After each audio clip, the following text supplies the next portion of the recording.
सभी विद्वतजनों को नमस्कार। मैं बबली कुमारी आज के इस राष्ट्रीय वेबिनार व्याख्यान माला में आप सबों का हार्दिक अभिनंदन करती हूँ।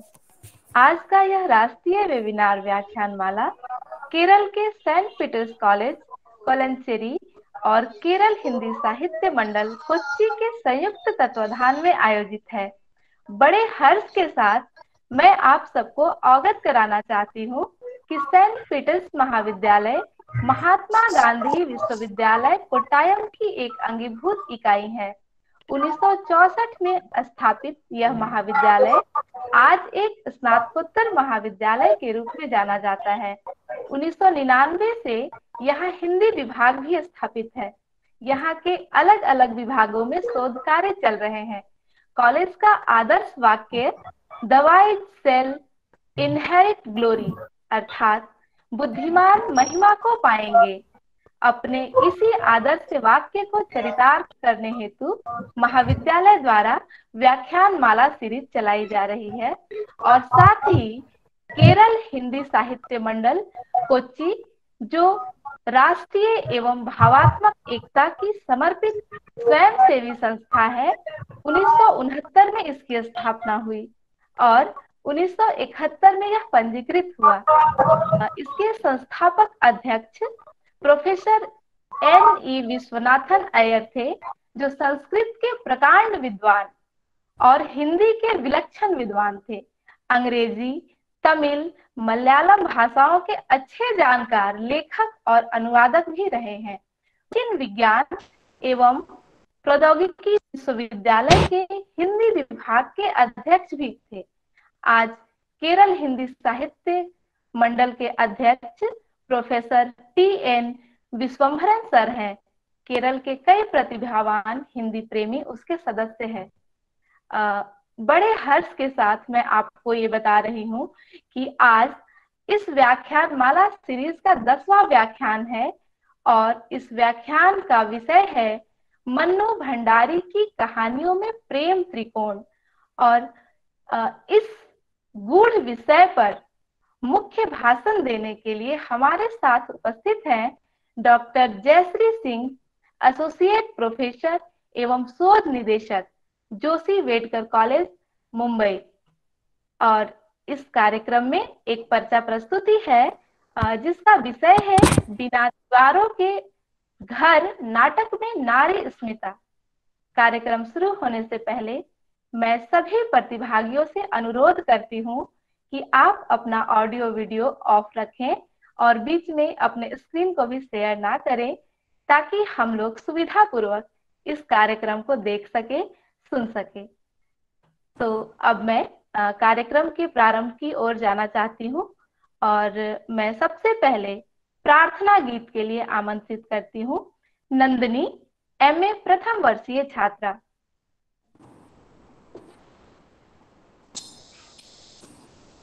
ऐ मालिक तेरे बंदे हम, ऐसे हो हमारे करम। नेकी पर चले और बदी से टले, ताकि हंसते हुए निकले दम। ऐ मालिक तेरे बंदे हम, ये अंधेरा खना चाह रहा, तेरा इंसान घबरा रहा। ये अंधेरा खना चाह रहा, तेरा इंसान घबरा रहा। हो रहा बेखबर, कुछ ना आता नजर, सुख का सूरज छिपा जा रहा है। तेरी रोशनी में जो दम, तू अमावस को कर दे पूनम। नेकी पर चले और बदी से टले, ताकि हंसते हुए निकले दम। ऐ मालिक तेरे बंदे हम।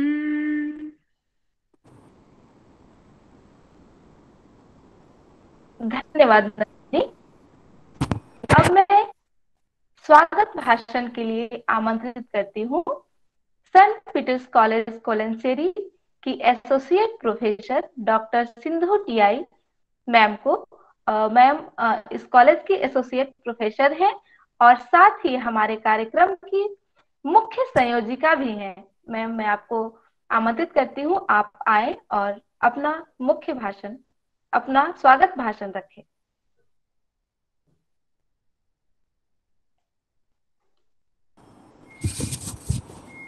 वेबिनार में उपस्थित सभी विद्वजनों को मेरा नमस्कार। आज़ादी के अमृत महोत्सव के सिलसिले में आयोजित राष्ट्रीय वेबिनार व्याख्यान माला है यह। शुरू में ही हमने सुना कि सेंट पीटर्स कॉलेज कोलंचेरी और केरल हिंदी साहित्य मंडल कोच्चि के संयुक्त तत्वावधान में यह व्याख्यान माला का आयोजन किया जा रहा है। इस व्याख्यान माला के अध्यक्ष सेंट पीटर्स कॉलेज कोलंचेरी के प्राचार्य डॉक्टर शाजू वर्गीस सर हैं। सर हम उपस्थित नहीं हैं, व्यस्तता के कारण तो वे उपस्थित नहीं कर पाए, लेकिन उनकी अनुपस्थिति में भी इस वेबिनार में सभी प्रतिभागियों की तरफ से सर का हार्दिक स्वागत करती हूँ। आज के वेबिनार का विषय है मन्नू भंडारी जी की कहानियों में प्रेम त्रिकोण। मन्नू भंडारी जी का निधन हाल में ही हुआ था, पिछले नवंबर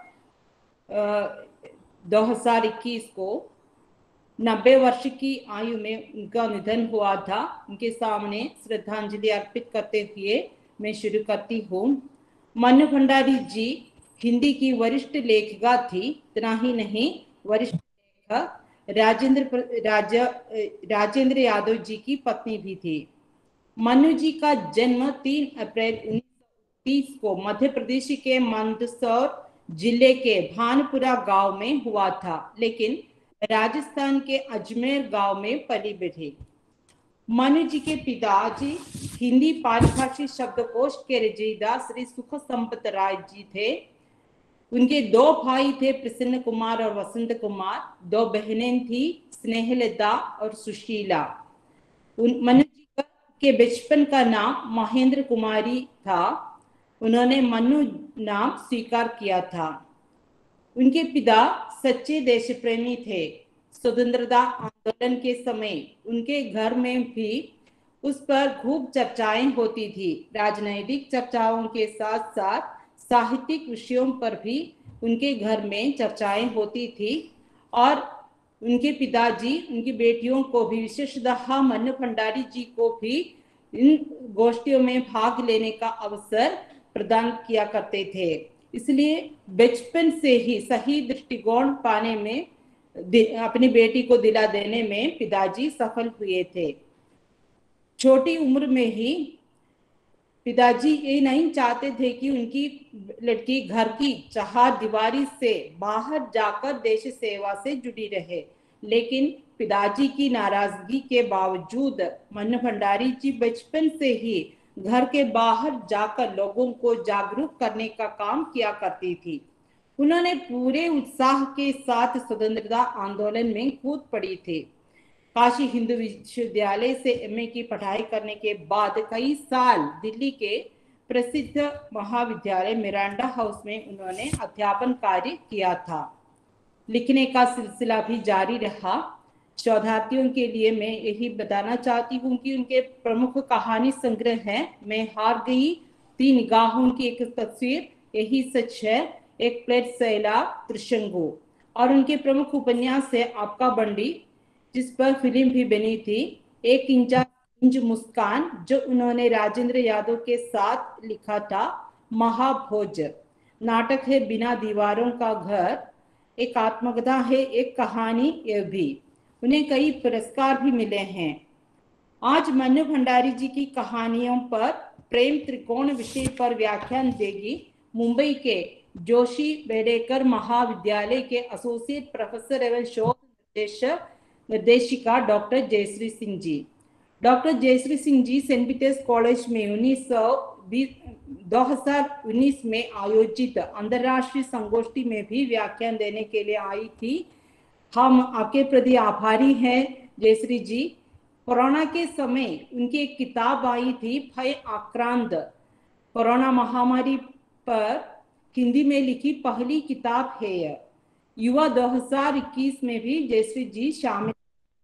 आज हम मनु भंडारी जी की कहानियों पर, प्रेम त्रिकोण विषय पर उनका व्याख्यान सुनेंगे।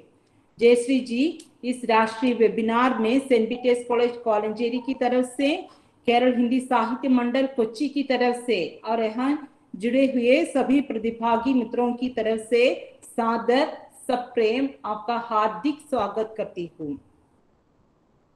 यहाँ इस वेबिनार में हिंदी वंदना करेगा रांची के कुमार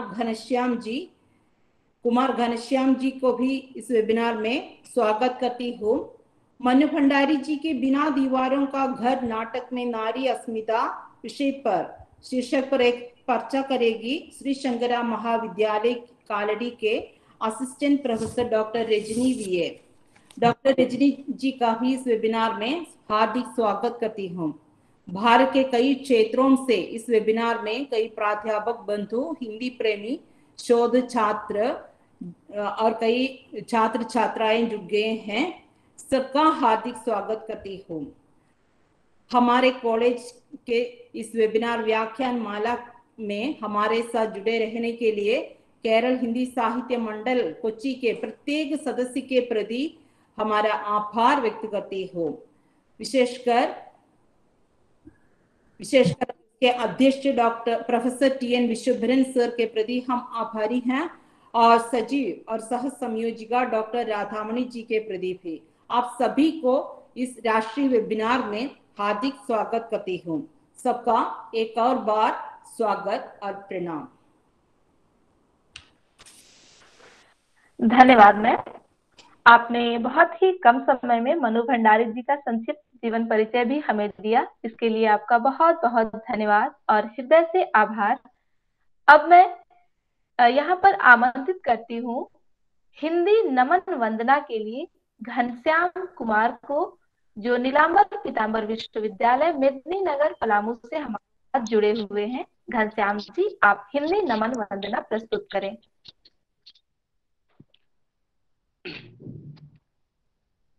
प्रणाम। हिंदी नमन वंदना।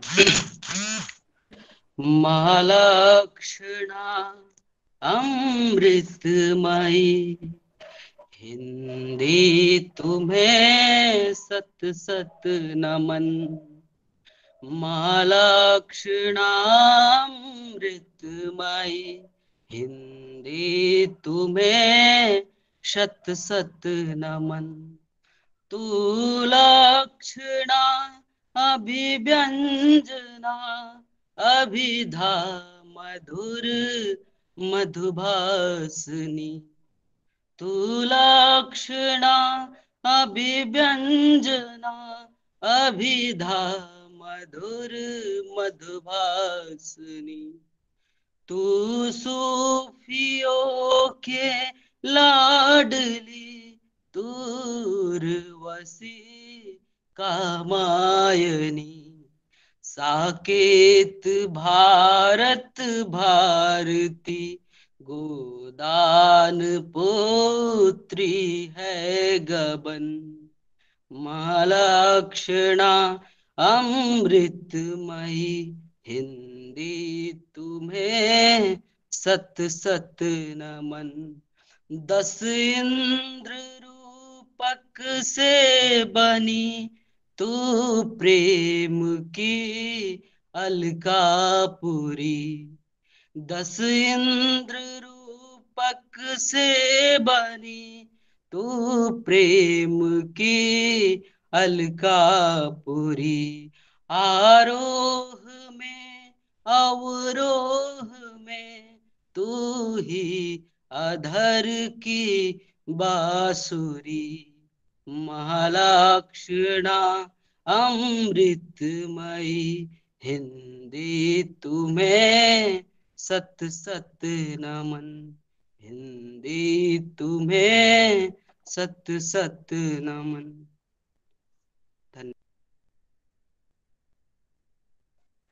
धन्यवाद घनश्याम।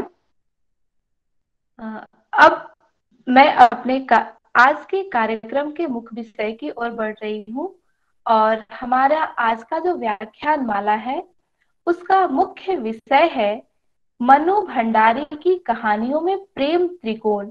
और इस मुख्य विषय पर व्याख्यान देने के लिए हमारे साथ उपस्थित है doctor Jayashree Singh, associate professor एवं शोध निर्देशक, मुंबई विश्वविद्यालय। जयश्री मैम की लिस्ट बहुत लंबी है और यदि मैं कहूँ तो ये मैम की उम्र से भी ज्यादा लंबी है, तो फिर भी मैं मैम की जो उपलब्धियां हैं उसको आपके सामने रखूंगी। जयश्री मैम विद्यालय द्वारा 2004 में इन्होंने एमए किया है और उसमें इन्होंने सर्वोच्च स्थान प्राप्त किया और स्वर्ण पदक विजेता रही हैं। मुंबई विश्वविद्यालय द्वारा 2004 में सर्वोच्च अंक प्राप्त करने पर पंडित नरेंद्र शर्मा हिंदी एकेडमिक पुरस्कार से सम्मानित। मुंबई बोर्ड द्वारा 1999 में सरस्वती सूद सम्मान से सम्मानित। रजा फाउंडेशन नई दिल्ली द्वारा 11-12 अक्टूबर को आयोजित युवा 2019 में गांधी जी के प्रार्थना प्रवचन सत्र में विचार प्रस्तुत करने के लिए आमंत्रित थी। मैम ने कई पुस्तकें लिखी हैं। उनकी हाल ही में एक पुस्तक आई है भयाक्रांत कोविड-19, जो कोरोना वायरस के प्रभाव में रफ्तार से कटा एक समय, 2021 कथेतर गद में लिखी गई है ये पुस्तक। सुरेंद्र वर्मा के नाटकों का अनुशीलन 2013 में यह एक आलोचनात्मक पुस्तक है। पूर्वोत्तर भारत का आदिवासी समाज, लोक साहित्य एवं संस्कृति 2017 में यह आदिवासी विमर्श की पुस्तक है। विविध विषयों पर 35 से अधिक शोध आलेख प्रकाशित है। जयश्री मैम मुंबई आकाशवाणी में 3 रेडियो वार्ताओं का प्रसारण कर चुकी हैं। विविध भारती मुंबई में हरसिंगार के फूल कहानी का प्रसारण कर चुकी हैं और हायर एजुकेशन इन इंडिया के संदर्भ में भी इन्होंने एक आलेख संपादित किया है। मैम, मैं तहे दिल से आपका इस वेबिनार में स्वागत करती हूँ और आप इस वेबिनार के मुख्य विषय पर अपना वक्तव्य रखें और उससे हम सबको लाभान्वित करें। बहुत बहुत धन्यवाद बबली जी। आज इस कार्यक्रम में जुड़ने के बाद मुझे ऐसा लग रहा है कि मैं बहुत ही सौभाग्यशाली हूँ कि मुझे यहाँ पर जुड़ने का और आप सबसे मिलने का, आप सबके बीच अपनी बात रखने का मौका मिल रहा है। कार्यक्रम मैंने देखा कि कोलेंचेरी के सेंट पीटर्स महाविद्यालय और केरल साहित्य मंडल के संयुक्त तत्वावधान में है। तो मैं इन दोनों भी संस्थानों के जो भी प्रमुख अध्यक्ष हैं और प्राचार्य हैं, मैं उनके प्रति सबसे पहले तो अपना आभार ज्ञापित करना चाहूंगी कि आपने मुझे यहाँ आमंत्रित करने के योग्य समझा। आदरणीय प्राचार्य जी, महाविद्यालय के उप प्राचार्य, संयोजक जो भी जुड़े हो इस कार्यक्रम में, हिंदी विभाग के अध्यक्ष डॉक्टर मीना मैडम, मेरी मित्र और वरिष्ठ भी हैं और मित्र भी हैं मेरी डॉक्टर सिंधु मैडम, आदरणीय त्रिपाठी सर, आशीष त्रिपाठी सर जुड़े हैं कार्यक्रम में। सर, मैं आपके प्रति भी आप तक अपना नमस्कार पहुंचाना चाहूंगी। केरल साहित्य मंडल से जो भी मान्यवर जुड़े हैं, मैं सभी के नाम तो नहीं जानती, लेकिन आप सभी जो भी पदाधिकारी हैं, मैं आपके प्रति सम्मान प्रकट करते हुए आप सभी को मैं नमन करना चाहूंगी। हिंदी साहित्य मंडल के जो भी शोधार्थी हैं, सदस्य हैं, जो भी विद्यार्थी महाविद्यालय से और साहित्य मंडल से जुड़े हुए हैं, आप सबके प्रति मैं अपना नमन प्रस्तुत करना चाहूंगी। और आप लोगों ने मुझे यहाँ आमंत्रित किया, मैं इसके लिए बहुत बहुत आभारी भी हूँ। अब जैसे कि मैडम ने बताया कि मनु भंडारी जी की प्रेम कहानियों में प्रेम त्रिकोण, ये आज के मेरे भाषण का विषय है। अब ये विषय क्यों है मैं ये भी बता दूं। तो मैडम ने बताया कि अभी बस नवंबर में ही मनु जी का देहांत हुआ और इत्तेफाक ये था कि जिस दिन उनका देहांत हुआ मैं उस दिन दिल्ली में ही थी और युवा 2021 चल रहा था। ये कार्यक्रम रजा फाउंडेशन की ओर से वहाँ दिल्ली में आयोजित था। उसी सिलसिले में मैं दिल्ली में गई हुई थी और जैसे ही मेरा सत्र वहाँ शुरू होने वाला था, उसी के पहले हमें वहाँ पर सूचना मिली कि आदरणीय मन्नू मैडम नहीं रही। तो मुझे लगा कि अरे, जिन्हें पढ़ते हुए हम विद्यार्थी से प्राध्यापक बने, ये कैसा संयोग है कि आज उसी स्थान पर मैं हूँ जहाँ पर उनकी मैम का ने अपनी अंतिम सांस ली है। और मैं कभी भूल नहीं सकती कि वैसे भी आप किसी स्थान पर गए हो और आपको ऐसी खबर मिले तो आप बिल्कुल भूल नहीं सकते। और बस फिर उसके बाद हुआ यूं कि आपने देखा होगा कि अभी जो हंस का अभी जो मैडम ने परिचय दिया, बबली जी ने भी बताया, सिंधु मैम ने बताया कि हंस जो पत्रिका है दिल्ली से निकलती है, उस पत्रिका का अभी जनवरी का जो अंक निकला है वो मन्नू भंडारी पर ही आधारित है, विशेषांक है। और अगर यदि आप उस पत्रिका को पलट कर देखे रहे होंगे तो उसमें मेरा यही आलेख प्रकाशित है, मन्नू भंडारियों की कहानियों में प्रेम त्रिकोण, जिसमें मैंने ये दिखाने का प्रयास किया है कि मन्नू जी की कहानियों में किस तरह से प्रेम त्रिकोणों में बंटकर जीवन टुकड़े टुकड़े में बंट जाता है। तो जो मनोवैज्ञानिक अध्ययन मैंने वहां पर किया उन कहानियों का, बस मुझे लगा कि क्यों ना, अगर बोलने का एक अवसर मिल ही रहा है तो मैं आप लोगों के बीच उसे प्रस्तुत करूं। इसीलिए मन्नू भंडारी जी की कहानियां मैंने चुनी है। और प्रेम कहानी क्यों चुना है, इसके पीछे भी कारण है कि प्रेम सबसे सबसे सुकोमल और संवेदनशील शब्द है। यह एक ऐसा कालजयी शब्द है जो किसी भी देश में, किसी भी काल में, किसी की भी जुबान पर आ जाए तो उसके चेहरे पर एक मुस्कान ला देता है।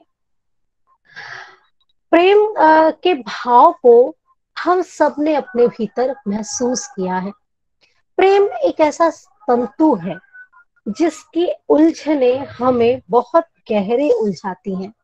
यदि दो मन एक प्रेम के तंतु से, सुकोमल तंतु से जुड़े हों, तब तो ये प्रेम उन दोनों दिलों को आनंद के हिंडोले झुलाता है। लेकिन यदि इसी प्रेम में गलती से, बदकिस्मती से कोई तीसरा उलझ कर चला आए तो वह भाव शून्य हुए बिना, सीधा और सपाट हुए बिना प्रेम के इस उलझे हुए तंतुओं से निकलकर बाहर नहीं जा पाता। हमने देखा है कि जो प्रेम में सफल होते हैं वो तमाम अभावों के बाद भी जीवन का आनंद लेते हैं। और यदि जीवन में सब कुछ है पर यदि वो प्रेम में सफल नहीं है तो हम ये जानते हैं कि प्रेम की असफलता उनके मनोबल को तोड़ देती है। व्यक्ति टूट कर बिखर जाता है, उसका उसका मन पूरी तरह से उदास होने लगता है, निराश होने लगता है। और कई बार हमने देखा है कि लोग प्रेम में टूटकर अवसाद में भी चले जाते हैं। क्योंकि प्रेम बहुत ही संवेदनशील, दिल के सबसे करीब का, दिल को बहुत ही प्रबलता से स्पर्श करने वाला आभास है, बहुत ही गहरा प्रभाव डालने वाला भाव है। इसीलिए प्रेम को कभी हल्के में नहीं लेना चाहिए। हम जब कभी देखते हैं कोई प्रेम में है या किसी का, हम बस देखते हैं और मुस्कुरा देते हैं, हंसी मजाक करते हैं और बात को खत्म कर देते हैं। लेकिन हम कभी ये जानने की कोशिश नहीं करते कि जो व्यक्ति प्रेम में है या जो प्रेम की किसी उलझन में है, उसके भाव कैसे उलझते जा रहे हैं, वो कौन सी उलझनों में है और किस किस बात में उलझ सुलझ रहा है। क्या वो प्रेम में सफल है किंतु अथवा असफल है, क्या है। यही चीज देखने के लिए, जानने के लिए जब मनु जी की कहानियों को मैंने लिया, विशेषकर प्रेम कहानियों को मैंने लिया, तो मैंने देखा कि उनकी जो प्रेम कहानियां हैं उनमें प्रेम तो है ही, प्रेम तो है ही, प्रेम के साथ साथ प्रेम का त्रिकोण भी है। और सबसे बढ़कर उन त्रिकोणों में प्रेम का मनोविज्ञान झलकता है। प्रेम में रह रहे व्यक्ति का मनोविज्ञान उनकी प्रेम कहानियों में झलकता है। देखिए, ऐसा अक्सर होता है कि जो लोग प्रेम करते हैं वो अपने मनोभाव को किसी को बताते नहीं है। अगर वो खुश है, सफल है तो कोई हर्ज नहीं है, किंतु यदि वो टूटे हुए हैं, दुखी हैं और वो अपने मन के भाव को छिपा ले जाएं और सतत छिपाते ही रहें, तो कहीं ना कहीं यही चीज उनके भीतर एक मनोविकार बनकर जन्म लेती है, जो उन्हें कहीं ना कहीं उदासी, निराशा और अवसाद में डाल देती है। हमने देखा है कि आज के समय में यदि लोग अवसाद में जाते हैं तो केवल दो ही कारणों से जाते हैं। पहला कारण तो यदि उन्हें ठीक से नौकरी ना मिले, ठीक नौकरी ना मिले, बेरोजगारी। बेरोजगारी अवसाद में जाने का एक बहुत ही महत्वपूर्ण कारण है। हमने देखा है कि पिछले 2 सालों में कोरोना महामारी के अंतर्गत नौकरी के छिन जाने से कई लोग अवसाद में गए, कई लोगों ने आत्महत्या की। लेकिन उसके अलावा जो दूसरा महत्वपूर्ण कारण है अवसाद का, वो है प्रेम में असफलता। मनु भंडारी जी की 5 कहानियों को मैं यहाँ पर अपने विषय के रूप में लूंगी, जिस पर मैं चर्चा करूंगी। उनकी कहानी यही सच है, ऊंचाई, एक बार और, बंद दराजों का साथ और स्त्री सुबोधनी, ये 5 बेहद महत्वपूर्ण कहानियां हैं। और मुझे ऐसा लगता है कि स्त्री को समझने के लिए, विशेषकर मैं स्त्री की बात करूंगी, स्त्री को समझने के लिए, उसके मन को समझने के लिए और उसके प्रेम को समझने के लिए, उसकी चाहत को समझने के लिए इन कहानियों को समझना ज्यादा जरूरी है।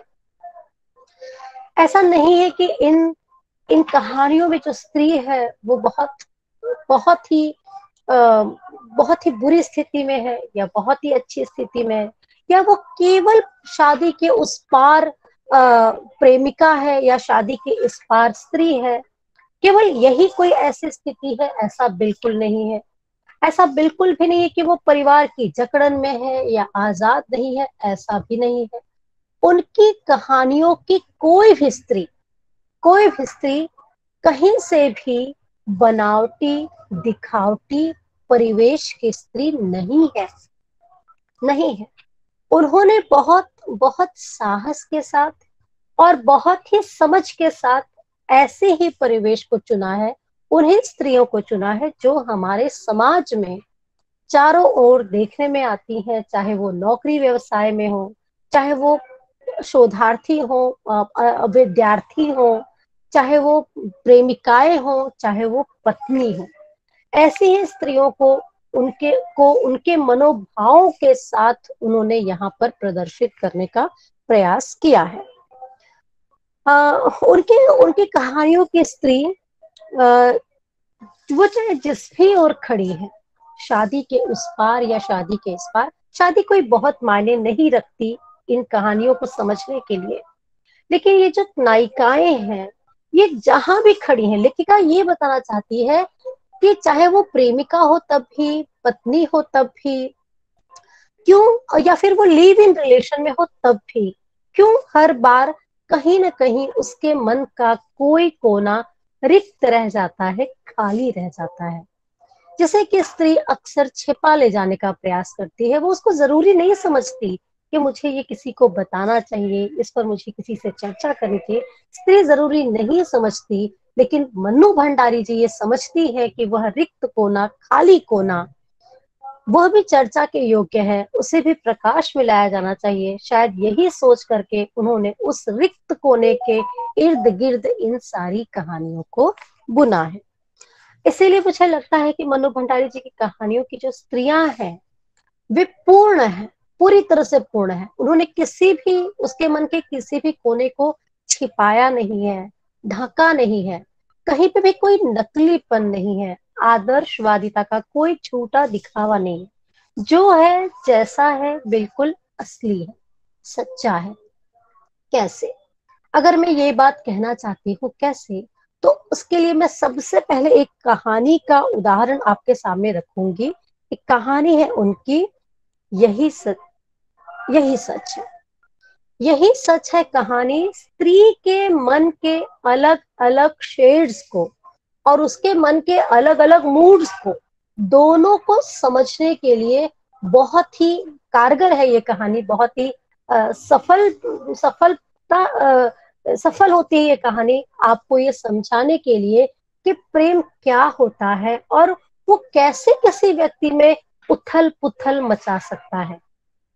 मैं थोड़ा सा जिक्र करना चाहूंगी जब इन 5 कहानियों की। पहले तो नायिकाओं की, यही सच है कहानी की दीपा, ऊंचाई कहानी की शिवानी, एक बार और कहानी की बिन्नी, बंद दराजों का साथ कहानी की मंजरी और स्त्री सुबोधिनी कहानी की नायिका मैं। लेखिका ने नायिका को नाम नहीं दिया है, मैं कहकर ही संबोधित किया। पहले तो मैं ये कहूंगी कि यही सच है, कहानी जरूर पढ़िए। अगर आपको मन, कहते हैं ना दिल तो पागल है और प्यार अंधा है, अगर आपको ये 2 चीजें समझनी है कि दिल पागल कैसे है और प्यार अंधा कैसे है, तो यही सच है, कहानी को जरूर पढ़िए। देखिए आपको दिल का सारा पागलपन, मतलब व्यक्ति के भीतर जो भाव है और उसका जो संवेग है, जो कि जिसका कोई पारावार नहीं है, जिसे संभाल पाना कितना मुश्किल है, इसे लेखिका ने उस कहानी में दिखाया है। और आश्चर्य होता है कि लेखिका ने कितने साहस के साथ दिखाया है। यदि मैं इन कहानियों की लेखिका होती तो जिन बातों को लेखिका ने दर्शा दिया है, यही सच है कहानी में या ऊंचाई कहानी में, शायद मैं अगर लेखिका होती तो 2 पल ठहर के सोचती कि क्या पात्रों से ऐसे संवाद कहलवाने चाहिए, क्या ये कहलवाने चाहिए। क्योंकि मुझे ऐसे अनुभव हुआ कि कई संवाद ऐसे हैं जिन्हें अपने पात्रों से कहलवा देने के लिए भी साहस की आवश्यकता है, जो कि मन्नू जी की कहानियों में दिखाई देती है। मुझे आश्चर्य होता है, मन्नू जी तो पुरानी पीढ़ी की कहानीकार रही है। अगर मैं गलत नहीं हूं तो मन्नू भंडारी जी, उषा प्रियंवदा जी और कृष्णा सोबती जी, ये वो पीढ़ी की कहानीकार हैं जिनको पढ़ते हुए उनके बाद की पीढ़ी में मृदुला गर्ग जी, चित्रा मुदगल जी, ममता कालिया जी, सुधा अरोड़ा जी, सूर्यबाला जी और अब मधु कांकरिया जी और बाकी की जो कहानीकार है, इन्होंने कहानी को लिखना सीखा होगा। ऐसा कहीं ना कहीं सबने उनकी कहानियों को पढ़ा है और पढ़ कर ही कहानी को पढ़ना, समझना और कहानियों में उतरने का संस्कार पाया है। उस काल की लेखिका मन्नू भंडारी अपनी कहानियों में प्रेम बताती हैं, प्रेम के विवाहेतर प्रेम संबंधों पर भी वो बात करती हैं, वो लिव इन रिलेशनशिप की भी बात करती हैं, लिव इन रिलेशनशिप की वो बात कर देती हैं। जबकि हमारे समाज में लोग केवल विवाह को एक पवित्र भावना तक ही समझते हैं या उसी दायरे में रखते हैं। उस समय मन्नू भंडारी जी रिलेशनशिप की भी बात कर लेती हैं और वो अनैतिक संबंधों की में भी प्रेम संबंधों की बात कितनी सहजता से कह पाती हैं। कितना मुश्किल हुआ होगा उस समाज को देने और पाने का अर्थ समझाना। विवाहेतर संबंधों में किसी को दे देने से यदि कोई पूरा हो सकता है या वो अपने मन के किसी कोने, उसके मन का कोई रिक्त कोना भर सकता है, तो इसमें गलत क्या है। ये संवाद आपको ऊंचाई कहानी में सुनने को मिलेगा। ऊंचाई कहानी की शिवानी अपने पति शिशिर से कहती है अपने पूर्व प्रेमी अतुल के संबंध में कि यदि मैंने उसे थोड़ा सा दे दिया और उसके मन का कोई रिक्त कोना मैंने थोड़ा सा देकर भर दिया तो इसमें गलत क्या है। मुझे आश्चर्य होता है कि इस कहानी के बाद लेखिका ने क्या झेला होगा, कैसे झेला होगा और कैसे ये कहानी को वो बचा पाई होंगी, साहित्य में उतार पाई होंगी। ये कहानियां जिस तरीके से एक गहरे प्रश्न खड़े कर देती हैं और जिस समाज में हम कहते हैं कि ये पितृसत्तात्मक समाज है, जहां पर पुरुष ये समझता है कि स्त्री की देह पर ही नहीं, उसके सपनों पर भी, उसकी इच्छाओं पर भी और उसके जो भाव उसने प्रकट नहीं किए उस पे भी, उन सब पर केवल और केवल उसका ही अधिकार होना चाहिए।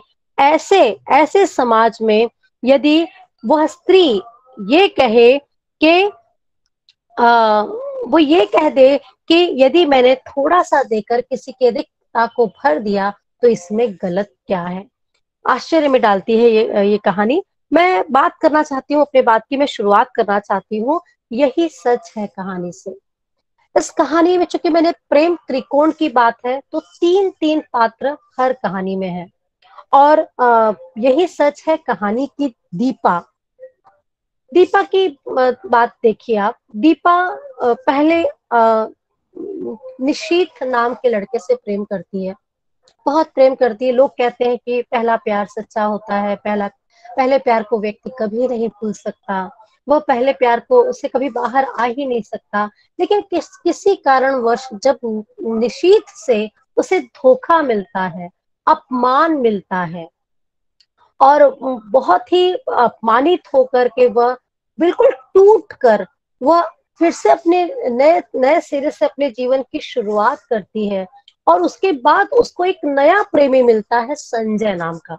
अब यहाँ पर जो संजय नाम का प्रेमी है वो उसे इतना अधिक प्रेम करता है जिस प्रेम के लिए शायद सारी पत्नियां और सारी प्रेमिकाएं तरसती हैं। इतना अधिक प्रेम संजय दीपा से करता है। अब यहाँ तक तो सब कुछ ठीक ठीक है कि अब ये तो बहुत, हम कहेंगे कोई सौभाग्यशाली ही होगा जो जिसका एक प्यार बिखर जाए, ठीक है, टूट जाए, और उसे फिर कोई दूसरा ऐसा बहुत अधिक चाहने वाला प्रेमी मिल जाए। लेकिन उसके बाद क्या होता है? क्या दीपा बिल्कुल खुश है? क्या उसने अपने पहले प्रेमी को याद किया या नहीं याद किया? अब लेखिका क्या करती है कि वो दीपा के हृदय में प्रवेश करके हमें दिखाती है कि वास्तव में दीपा के भीतर क्या चल रहा है, उसके मन में क्या चल रहा है। क्या उसने पहले प्यार को भुला दिया है, या उसका दूसरा प्रेमी जो उसको इतना अधिक प्रेम करता है, क्योंकि ये दोनों अभी लिव इन रिलेशन में रह रहे हैं, इनका विवाह नहीं हुआ, तो जो प्रेमी है संजय वो कभी कभार दीपा के घर आता है, और वो जब भी आता है रजनीगंधा के फूल साथ में ले आता है और वो फूल उसके कमरे में सजा देता है। रजनीगंधा के वे फूल जो हैं वे दीपा को सतत संजय की उपस्थिति का एहसास दिलाते हैं, और धीरे धीरे उसे उन फूलों की इतनी आदत हो जाती है कि वो जब भी अपने बिस्तर पर सोती है तो उन फूलों की ओर देखती है, कहीं ना कहीं संजय को वो महसूस करती है और तब से नींद आती है। लेकिन अचानक ऐसा होता है कि उसे नौकरी के सिलसिले में अपने पुराने शहर कलकत्ता जाना पड़ता है। कलकत्ता वही शहर है जहां उसका पहला प्रेमी रहता था। अब देखिए, कलकत्ता जाने के बाद उसका पहला प्रेमी जिसने उसे अपमानित किया, जीवन से निकाला, उसे बीच राह में छोड़ दिया, कहीं ना कहीं फिर वही प्रेमी उसके जीवन में प्रवेश कर जाता है। अब होता क्या है, इसके आगे जो भी है वही चीज चकित करती है कि होता ये है कि वो कहीं पे भी उसको ना नहीं कह पाती कि तुम मेरे साथ बताओ, मेरे साथ मत चलो, मुझे मदद मत करो, मुझे तुम्हारे मदद की आवश्यकता नहीं है, ऐसा कहीं नहीं कह पाती। वो उसके साथ चलती है, उसकी मदद लेती है, वो उसकी नौकरी के लिए दौड़ भाग करता है। और दीपा मन ही मन बार बार सोचती है कि मैं बस अगले ही पल निशीथ को ये बता दूंगी कि मैं संजय से प्रेम करती हूँ और मैं संजय से ही विवाह करने वाली हूँ। ये मन में बार बार सोचती है, लेकिन आश्चर्य होता है कि इसी एक बात को वो निशीथ को कह ही नहीं पाती है। कह ही नहीं पाती है कि मैं संजय से प्रेम करती हूँ, मेरे जीवन में कोई और आ गया है और मैं उसी से विवाह करूंगी। वो इस बात को कह नहीं पाती है, और वो निशीथ के साथ 2-3 दिनों का जो समय है, जो भी दौड़ भाग उसकी नौकरी को लेकर के है, वो देती है। संजय के कारण उसकी वो नौकरी लगभग पक्की हो जाती है। 3 दिनों के बाद जब वो लौटने लगती है तो उसका जो प्रेमी है उसे छोड़ने आता है, ट्रेन पर छोड़ने आता है। अब देखिए, लेखिका ने ये दिखाया है कि उन 3 दिनों के साथ में निशीथ तो कहीं कुछ नहीं कहता, कुछ भी नहीं कहता, न वो प्रेम का इजहार करता है और ना ही उसके मन में कहीं ये भाव है कि दीपा मुझे माफ कर दो। देखिए, कई बार ऐसा होता है कि पुरुष, हम क्यों कहते हैं कि पुरुष अपने भावों को प्रदर्शित नहीं करता? स्त्री कई बार अपने आप को कंट्रोल में नहीं रख पाती, उसके दिल में जो है वो जल्दी जल्दी कह देती है। गुस्सा हो, क्रोध हो, घृणा हो, नफरत हो, प्रेम हो, जो भी हो, वो उसे छिपा नहीं पाती, वो उसे अभिव्यक्त कर देती है।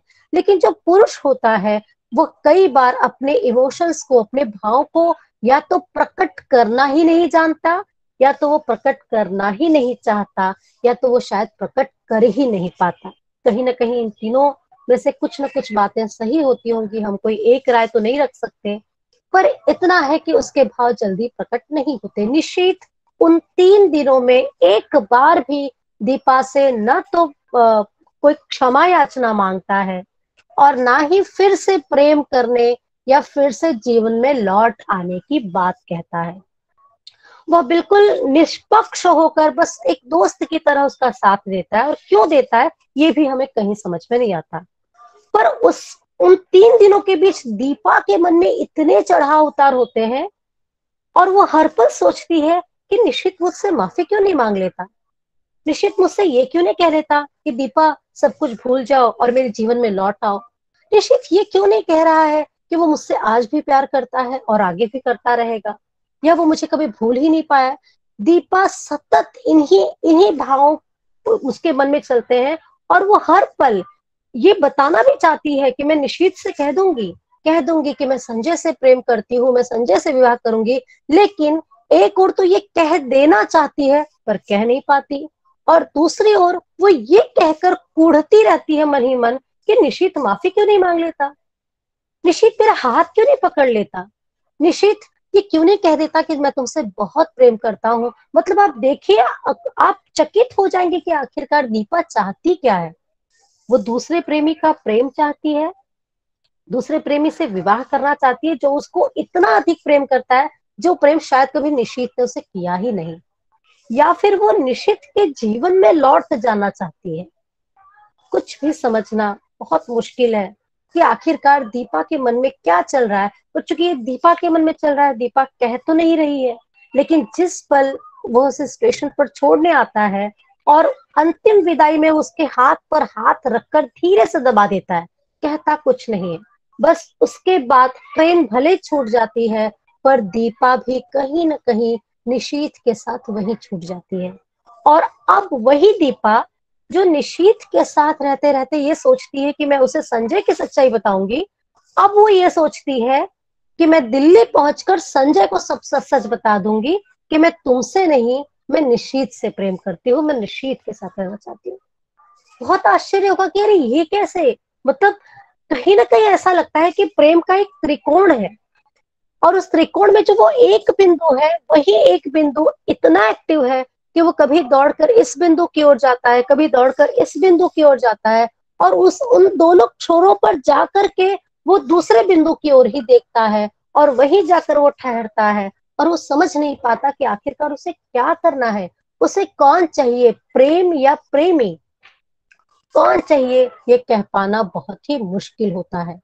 लौटने के बाद वो सोचती है कि संजय से कह दूंगी कि मैं निशीथ से प्रेम करती हूँ, लेकिन जैसे वो वहां निशीथ के सामने संजय का नाम नहीं ले पाती, संजय को कुछ नहीं बता पाती, ठीक वैसा ही यहाँ पर भी होता है।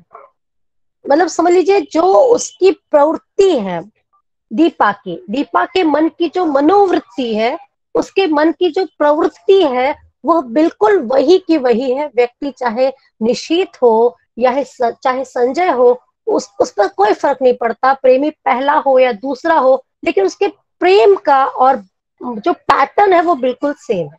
प्रेम का पैटर्न वही है, भावों का जो संवेग है वो बिल्कुल वही है, वो बिल्कुल नहीं बदलता। यहाँ वो इंतजार करती है कि अब संजय आए और मैं संजय से कह दूं कि मैं निशीथ से बहुत प्रेम करती हूँ और अब उसी से शादी करूंगी, लेकिन ऐसा होता नहीं है। संजय घर आता है, जब वो कलकत्ते से लौट आती है तो उसे घर आता है मिलने, और हर बार की तरह रजनीगंधा का फूल ले आता है। रजनीगंधा के फूल को उसके फूलदानी में सजाता है और उसको प्रेम से गले लगाता है, और बस उस प्रेम से गले लगा लेने पर फिर दीपा सब कुछ भूल जाती है। फिर से वो भूल जाती है कि वो 3 दिनों के लिए कलकत्ते गई थी, या 3 दिनों के लिए उसका पूर्व प्रेमी निशीथ उससे मिला था, या वो कभी निशीथ से प्यार भी करती थी। पूरी तरह से भूल जाती है और ऐसे लगता है कि बस यही मेरा प्यार है, संजय ही मेरा प्यार है। बस ये मुझसे जो प्रेम करता है ऐसा प्रेम मुझे कोई कर नहीं सकता, और यही मेरा प्यार है। देखिए, अगर कहीं भी यही भाव लेखिका यदि दीपा से अभिव्यक्त करवा देती तो क्या होता, ये सोचिए जरा आप। मान लीजिए कि ये हकीकत में चल रहा हो और कहीं दीपा कुछ निशीथ से कह दे, कहीं वो संजय से कह दे, तो वहां पर तुरंत उनके बीच दरार आ जाए, धोखे की बात आ जाए कि तुमने मेरे साथ ऐसा किया, तुमने मेरे साथ वैसा किया। लेकिन देखिए, लेखिका कहीं पर भी उस दरार को आने नहीं देती, बस वो दीपा के मन को के भाव को ही निकलने देती है। और देखते जाइए पाठक, बस चुपचाप देखते जाए कि आखिरकार ये भाव कहाँ जाकर ठहरते हैं, कहाँ जाकर ठहरते हैं। और जब हम देखते हैं तो अंत में संजय से गई हुई दीपा फिर संजय में ही आकर ठहरती है। लेखिका यही बताना चाहती है कि स्त्री के मन को कुल मिलाकर प्यार ही चाहिए, प्यार ही चाहिए। और कहीं ना कहीं उसके लिए व्यक्ति नहीं, उसके अपने मनोभाव उस पर ज्यादा असर करते हैं। वो जहां गहराई में डूबती है वही वो भावों को बुनना शुरू कर देती है। वो व्यक्ति को तो नहीं भूलती, व्यक्ति को नहीं भूलती, पर कहीं ना कहीं सच्चा प्रेम उसके मन में उस व्यक्ति को रिप्लेस कर देता है। तो कुल मिलाकर प्रेम प्रेम एक ऐसा भाव है जो युवा मन को बहुत गहरे स्पर्श करता है, बहुत ही गहरे स्पर्श करता है प्रेम। और इतने साहस के साथ शायद इस तरह कहानी में जिस तरह से लेखिका ने प्रकट किया, और यदि हम पूरे साहस के साथ अंत तक रहकर हम पढ़ें दीपा के मनोभावों को, तब हम समझ पाते हैं कि सचमुच व्यक्ति के मन में क्षण क्षण में कितने वेग से कितने प्रकार के मनोभाव प्रकट होते रहते हैं। और यदि मुझे लगता है यहाँ बहुत से विद्यार्थी जुड़े हैं, युवा जुड़े हैं, यदि हम उन भावों को प्रकट करते चलें, क्षण क्षण बदलने वाले उन भावों पर यदि हम यकीन करते चलें, यदि हम ठहरे नहीं, उन्हीं में बहते हुए चले जाएं, तो हम पाएंगे कि हम कहीं पे भी स्थिर नहीं रह पाएंगे, कहीं पे भी स्थिर नहीं रह पाएंगे। और उसी प्रकटीकरण में क्या होता है, जो प्रेम संबंधों में मिसअंडरस्टैंडिंग होती है, गलतियां होती हैं, और व्यक्ति बाद में उन गलतियों पे पछताता है कि मैंने यूं ही कह दिया था, ये मेरे मुंह से ऐसे ही निकल गया था, या वो सच नहीं है तुम सच हो, ये वो कहकर भी जीवन भर फिर प्रमाणित नहीं कर पाता। क्योंकि ये सारी गड़बड़ियां जो होती हैं, ये उसके मन में उठते गिरते तमाम जो तरह के भाव हैं, जो बड़े वेग से निकलते चले जाते हैं, ये सारा कुछ उनके कारण ही होता है। कहीं ना कहीं हमें ये समझ लेना चाहिए इस कहानी को पढ़ने के बाद कि हमें किसी के भी सामने अपने आप को कितना अभिव्यक्त करना चाहिए और किस तरह से अभिव्यक्त करना चाहिए, और अभिव्यक्त करना चाहिए ये जरूरी है या नहीं, अभिव्यक्ति के पहले इसे सोच लेना बहुत जरूरी है। और विशेषकर प्रेम संबंधों में, क्योंकि प्रेम संबंधों में अपनी जिह्वा से निकला हुआ एक वाक्य जो शायद मजाक मस्ती में ही निकल गया हो, लेकिन वही वाक्य सामने वाले पर गहरा असर कर सकता है। शायद निशीथ को या फिर संजय से यदि दीपा ये कह देती कि मैं तुमसे नहीं तुमसे प्रेम करती हूँ, तो फिर वो प्रेम जिसमें वो आज झूल रही है, शायद वो उसको दोबारा नहीं पा पाती। लेकिन लेखिका यही बताना चाहती कि कहीं ना कहीं प्रेम जैसे भाव जो है वो ठहर कर समझने की चीज है, ये जल्दबाजी का विषय नहीं है। और युवाओं के मन में यही चीज है, ठहराव नहीं है, जल्दबाजी है। झटपट बोल देना, झटपट कह देना, और बात उनके उसी झटपट के चक्कर में कहीं ना कहीं बातें बिगड़ जाती हैं, व्यक्ति बिछड़ जाते हैं। और फिर होता ये कि मैं उसे भूल नहीं पा रही, या मैं उसे भूल नहीं पा रहा, या वो मुझे वापस चाहिए, लेकिन वापस मिले भी तो कैसे? अगर उस व्यक्ति के जीवन में कोई और व्यक्ति आ गया तो फिर कितनी भी आप चाह लो, आप पहले प्रेम को वापस नहीं पा सकते। ठीक इसी का उदाहरण देती हैं मन्नू भंडारी जी कहानी एक बार और में। बिल्कुल यही सच है, कहानी का ठीक उल्टा है कहानी एक बार और, कि बिन्नी, कुंज और मधु के बीच। यहाँ पे क्या होता है, देखिए यहाँ पर भी स्त्री है और ठीक वही बात हो रही है।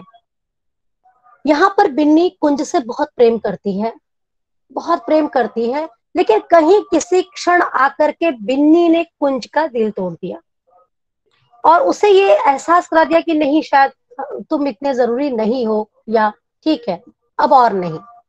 उसके बाद वही कुंज, बिन्नी से चोट खाया हुआ कुंज, फिर अपने जीवन में ठहराव खोजता है। उसे अपने जीवन में एक लड़की मिलती है मधु नाम की, और वो मधु से फिर विवाह कर लेता है। अब मधु से विवाह कर लेने के बाद बिन्नी को ऐसा लगता है कि अरे, मैंने तो अपने पहले प्रेम को यूं ही ठुकरा दिया, मैं उसके बिना नहीं रह सकती, मुझे फिर से मेरा प्रेम वापस चाहिए। और वो फिर से कुंज के पास जाती है, जहां वो रहता है, वो उसके पास जाती है। पर कहीं ना कहीं मधु को बिन्नी के बारे में पता चल जाता है और मधु कुंज को ये साफ साफ कह देती है कि तुम तय कर लो कि तुमको इस ओर रहना है या उस ओर। यदि विवाह से पूर्व तुमने मुझे बता दिया होता कि तुम्हारे जीवन में कोई और है, तो मैं उसके प्यार को छीनती ही नहीं। लेकिन जो प्यार तुमने मुझे स्वेच्छा से दिया है, जिस प्यार पे मेरा अधिकार है, अब मैं यूं ही उसे किसी के साथ बांटूंगी भी नहीं। तो तुम ये तय कर लो कि तुम्हें किस ओर जाना है। और ऐसा कहकर मधु अपने मायके चली जाती है। अब देखिए यहाँ पर बिन्नी और कुंज है। उस कहानी में अपमान किया था दीपा का निशीथ ने, मतलब प्रेमी ने प्रेमिका का अपमान किया था। इस कहानी में हम देखेंगे तो प्रेमिका ने प्रेमी का अपमान किया। अब देखिए यहाँ पर आप ये भी देखिए कि पुरुष कैसे चल रहा है और स्त्री कैसे चल रही है। उस कहानी में भी आपने देखा था कि पुरुष स्थिर था, निशीथ ने कहीं पे भी ना तो कोई गिल्टी फीलिंग दिखाई थी और ना ही फिर से प्रेम में प्रवेश की बात दिखाई थी। वो स्थिर था। और यहाँ इस कहानी में भी ऐसा ही होता है। जब बिन्नी जाती है कुंज से मिलने, तो वो कुंज से चाहती है कि सब कुछ भूल जाओ जो हमारे बीच घटित हुआ और फिर से जीवन में लौट आओ। लेकिन कुंज कहता है कि मैं कैसे भूल जाऊं, क्योंकि मैं तुमसे प्यार तो करता था, लेकिन मैंने अब किसी स्त्री का हाथ थाम लिया है, वो मेरी पत्नी है और हम विवाह में हैं, और विवाह जैसे संबंध को और मधु को अब मैं धोखा नहीं दे सकता। और कहीं ना कहीं वहां पर बिन्नी को ही लौटना पड़ता है, बिन्नी को ही लौटना पड़ता है। अब यहाँ पर आप देखिए तो वहां की दीपा और यहाँ की बिन्नी, आपको आश्चर्य होगा कि दोनों ओर स्त्री ही है, दोनों ओर स्त्री ही है। लेकिन स्त्री कहीं ना कहीं फिर से उसी प्रेम को पाने के लिए, कहीं वो अपमानित होती है तो भी उसके मन के भाव कुछ वैसे ही है, और वो अपमान करती है तब भी उसके मन के भाव वही है कि वो अपने प्रेम के पास लौटना चाहती है, अर्थात उसे अपना प्रेम चाहिए। युवा मन कहीं ना कहीं प्रेम की तलाश में रहता है। इसलिए कहते हैं कि जीवन में स्थिरता कुछ वर्षों बाद, विवाह और प्रेम के कुछ वर्षों बाद स्थिरता आती है, ऐसा कहा जाता है। क्योंकि शुरुआत में व्यक्ति अपने भावों में बहता चला जाता है और कई बार वो ये समझ नहीं पाता कि वो क्या चाहता है और क्या नहीं चाहता। आप देखिए एक और महत्वपूर्ण कहानी है मैं जिसका जिक्र करना चाहूंगी, बंद दराजों का साथ। ये कहानी मुझे बहुत महत्वपूर्ण लगी। इस कहानी में मंजरी, जो कि प्रेमिका नहीं है, पत्नी है, तो मैं एक इस कहानी का भी जिक्र करना चाहूंगी जहां विवाह संबंध है। मंजरी विपिन से बहुत प्रेम करती है, उनकी नई नई शादी हुई है, बहुत प्रेम है और उसे अपना प्रेम, अपना बेडरूम, अपना बेड बहुत इतना अच्छा लगता है कि इसके अलावा उसको जीवन में कुछ और दिखाई ही नहीं देता। अब ऐसे में देखिए क्या होता है, उसे लगता है कि इस घर में सब कुछ तो मेरा है, पर कोई एक ऐसी दराज है घर की, एक मेज की, एक ड्रॉवर है ऐसा जो लॉक है, इस पर ताला लगा हुआ है। अब उसे लगता है कि अगर सब कुछ हम दोनों का है, तो ये जो दराज बंद पड़ी है, इसमें कौन सा राज छिपा है, ये कौन सा दराज है, कौन सा कोना है जो मुझसे छिपा कर रखा गया है। और बस फिर वो सोचती है कि अब तो छिपा कुछ नहीं रहेगा, मैं खोज के रहूंगी, और वो किसी प्रकार से उस दराज को खोल लेती है। और जैसे ही वो दराज खुल जाता है, बंद दराज, वैसे ही इनके जीवन के भी, जीवन जो है विपिन और मंजरी का, वो दो टुकड़ों में बदल जाता है। क्योंकि दराज के खुलते ही जिस विपिन से उसे बहुत प्रेम था, अचानक उसे लगता है कि विपिन तो किसी और के साथ प्रेम में है, उसकी प्रेमिका है, उसकी वो किसी और से प्रेम करता है। ठीक उसी क्षण उसके मन में दरार पड़ जाती है, दरार पड़ जाती है। और वो कहीं ना कहीं, क्योंकि वो लेखिका ने दिखाया है कि वो एक आधुनिक नारी है, वो स्वतंत्र रहना चाहती है, और भले उसका अपना एक बच्चा है, पर वो विपिन से साफ साफ कह देती है कि मैं तुम्हारे साथ ऐसे नहीं रह सकती।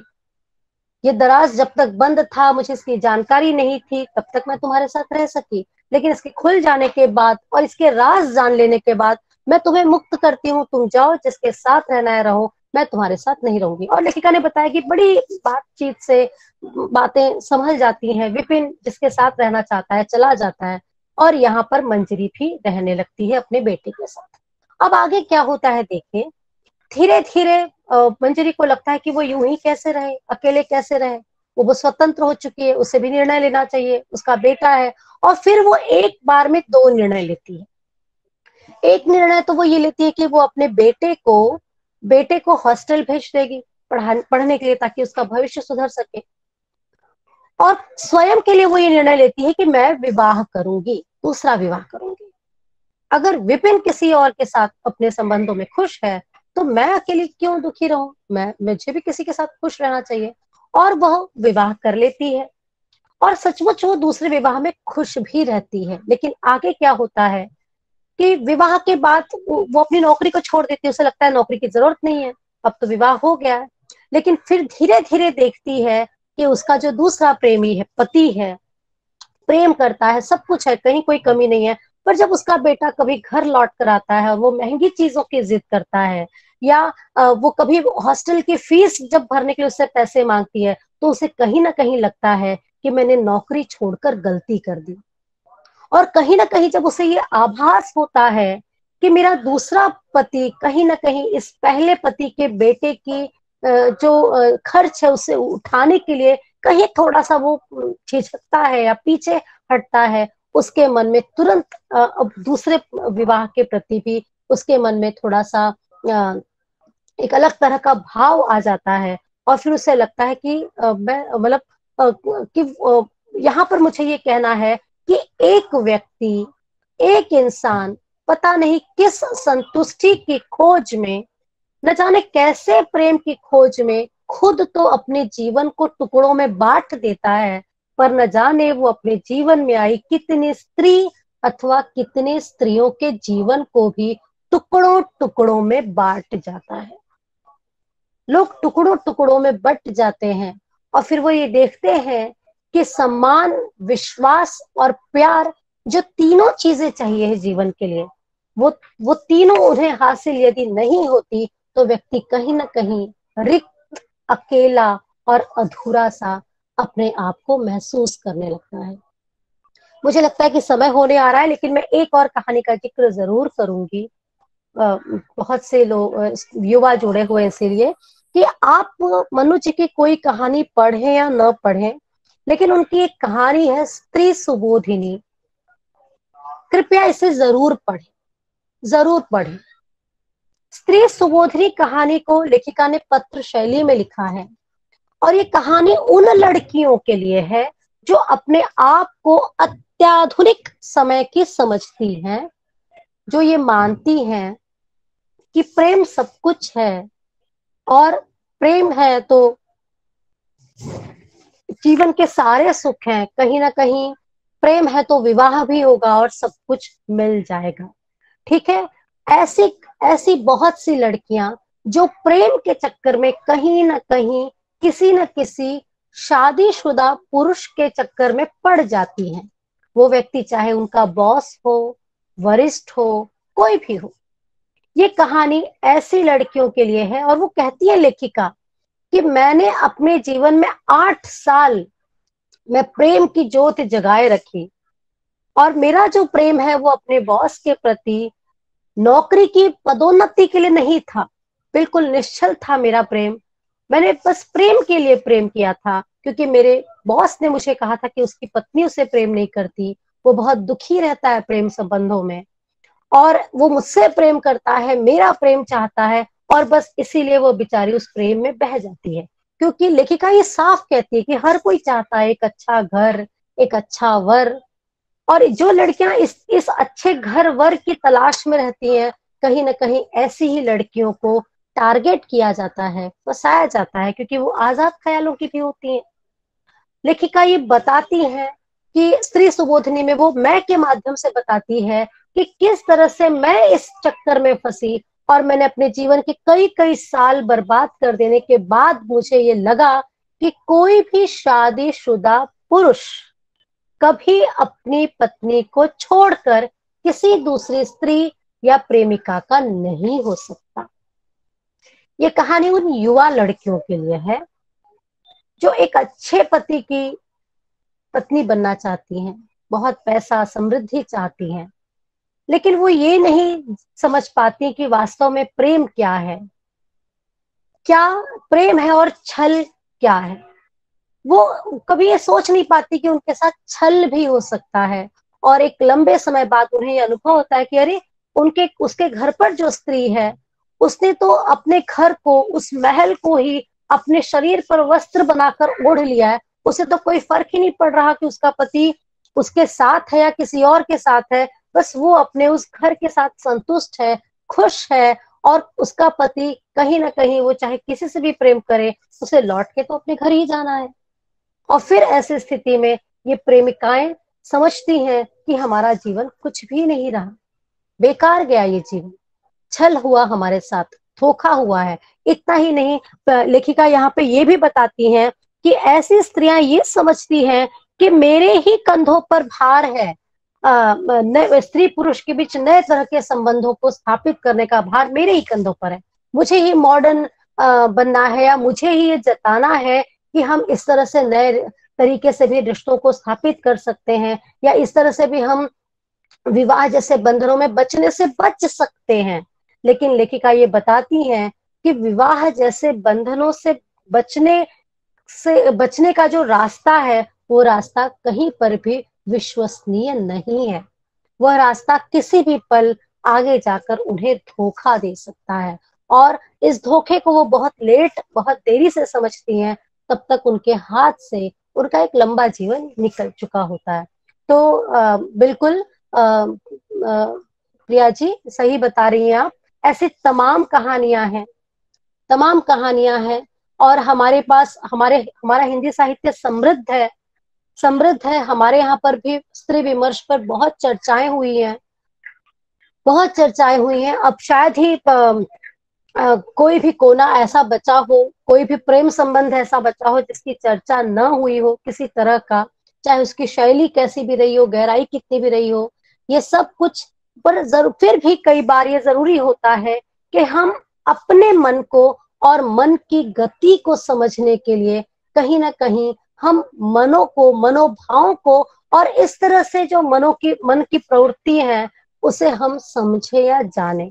क्योंकि कई बार कहते हैं ना, प्रेम एक ऐसा भाव है जो व्यक्ति को अंधा कर देता है, और प्रेम में पड़ने के बाद फिर कुछ भी समझ में नहीं आता, कहाँ भावनाओं को रोकना है, कहाँ स्थिर करना है, कहाँ बोलना है, कहाँ कोई बात मुझसे निकलनी चाहिए, नहीं निकलनी चाहिए। इन चीजों में अगर वो जरा भी चूक कर देता है तो नाजुक से जो डोर है प्रेम की वो टूट जाती है।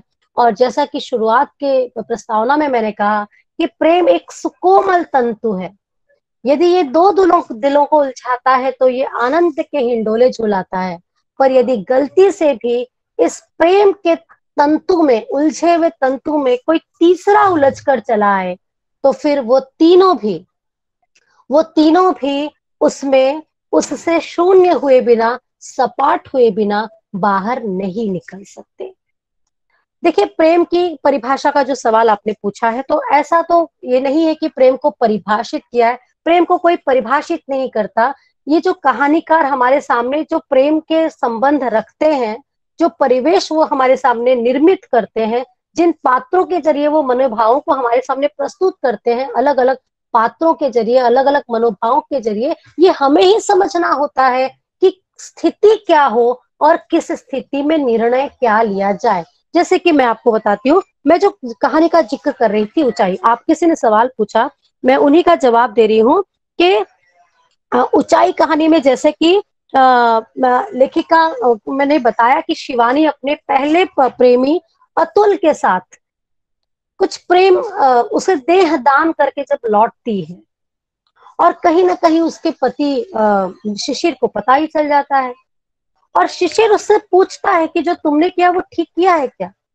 तुम मेरी पत्नी हो, तुम मुझसे प्रेम करती हो, तो तुमने जो किया वो ठीक किया क्या? यदि तुम्हारी जगह मैं रहता और मैं ऐसा करता तो तुम्हें कैसा लगता? अब देखिए, इस पर मनु भंडारी जी शिवानी के जरिए जो संवाद कहलवाती हैं वो संवाद है कि इसका उत्तर बहुत कुछ उस परिस्थिति पर निर्भर करता है कि जिसमें तुम उससे संबंध स्थापित करोगे। अर्थात प्रेम की परिभाषा क्या है ये भी प्रेम करने वालों और उनके उस परिस्थिति, उस परिवेश पर निर्भर करता है कि उसे कैसे परिभाषित किया जाएगा।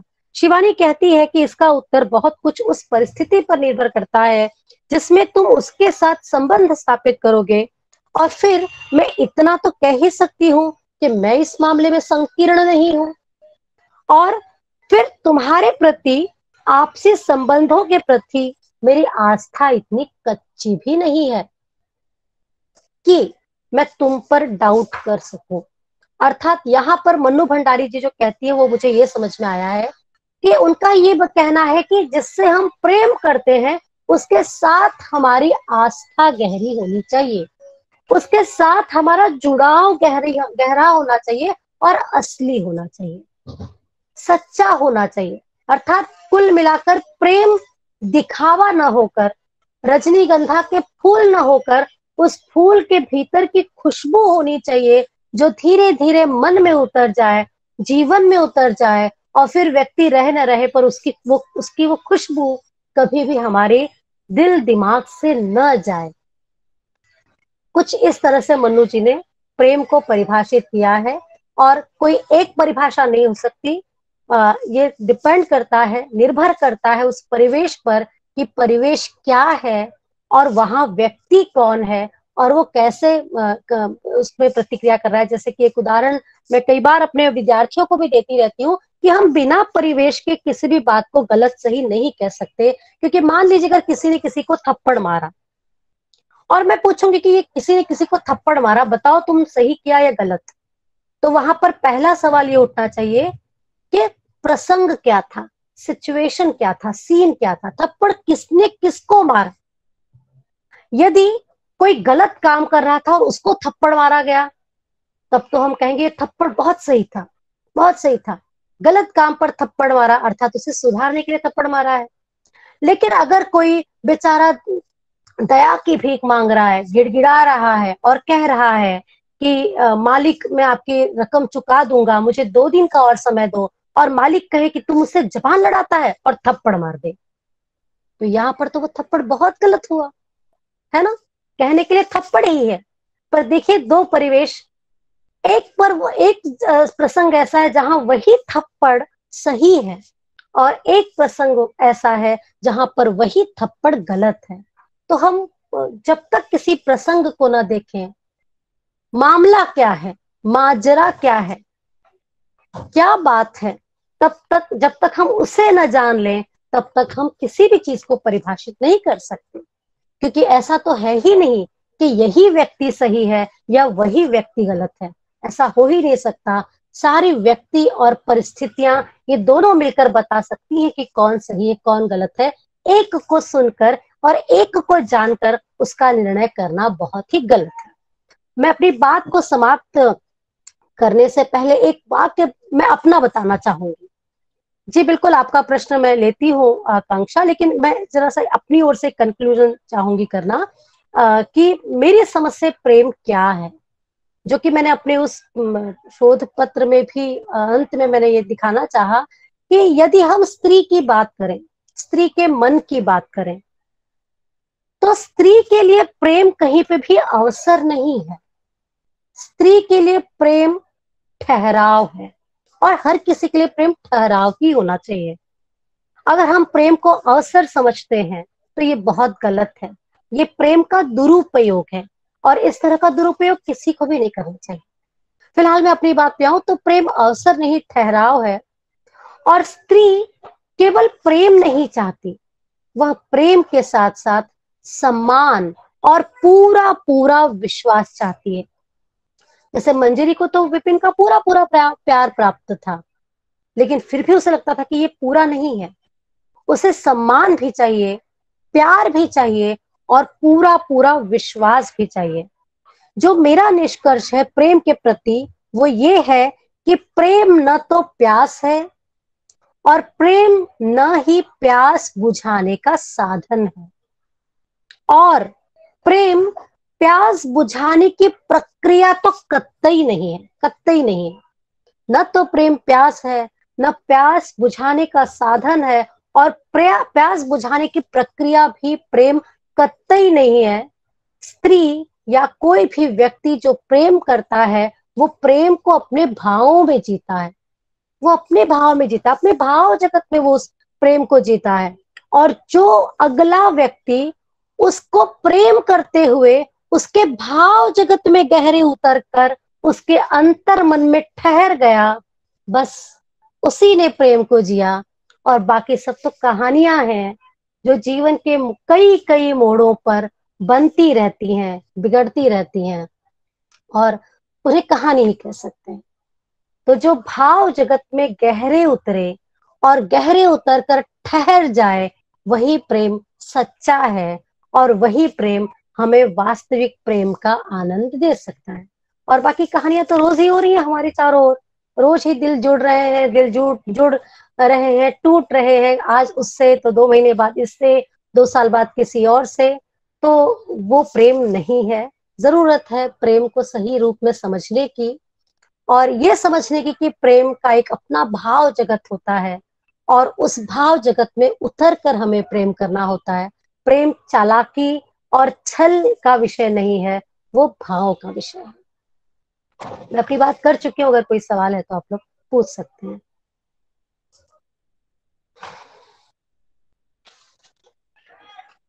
सिंधु मैडम, अगर किसी स्टूडेंट का, किसी विद्यार्थी का कोई सवाल होगा तो मैं। आकांक्षा जी कुछ पूछना चाहती हैं तो जी जी जी प्रणाम मैम। मैं हिंदी विभाग काशी हिंदू विश्वविद्यालय की परास्नातक छात्रा हूँ। जी मैम आपने प्रेम की बहुत अच्छा व्याख्यान रहा आपका, पहले तो धन्यवाद। मैम आपने सबसे पहले ही प्रेम की सफलता असफलता के बारे में बात की, तो मैम आज के परिवेश में हम कैसे कह सकते हैं कि प्रेम की क्या सफलता है और क्या असफलता, मतलब पैमाने को कैसे निर्धारित करें, जबकि मैम प्रेम तो ऐसा उदात्त तत्व है जिसे सफलता असफलता के घेरे में हम बांध भी नहीं सकते हैं। सही कहा। और दूसरी बात मैम कि आपने बताया जैसे मनोस्थितियां हैं, तो हम कुछ को छिपा लें, कुछ को बता दें, तो ऐसे तो प्रेम नहीं होता है, तो छल हो ही जाएगा। फिर मैम पूरे विश्वास और पूरे प्रेम की बात कैसे की जाएगी? हाँ, तो देखिए मैं ये बता दूं, कुछ को छिपा ले और कुछ को बता देना, ऐसा करना ही नहीं है।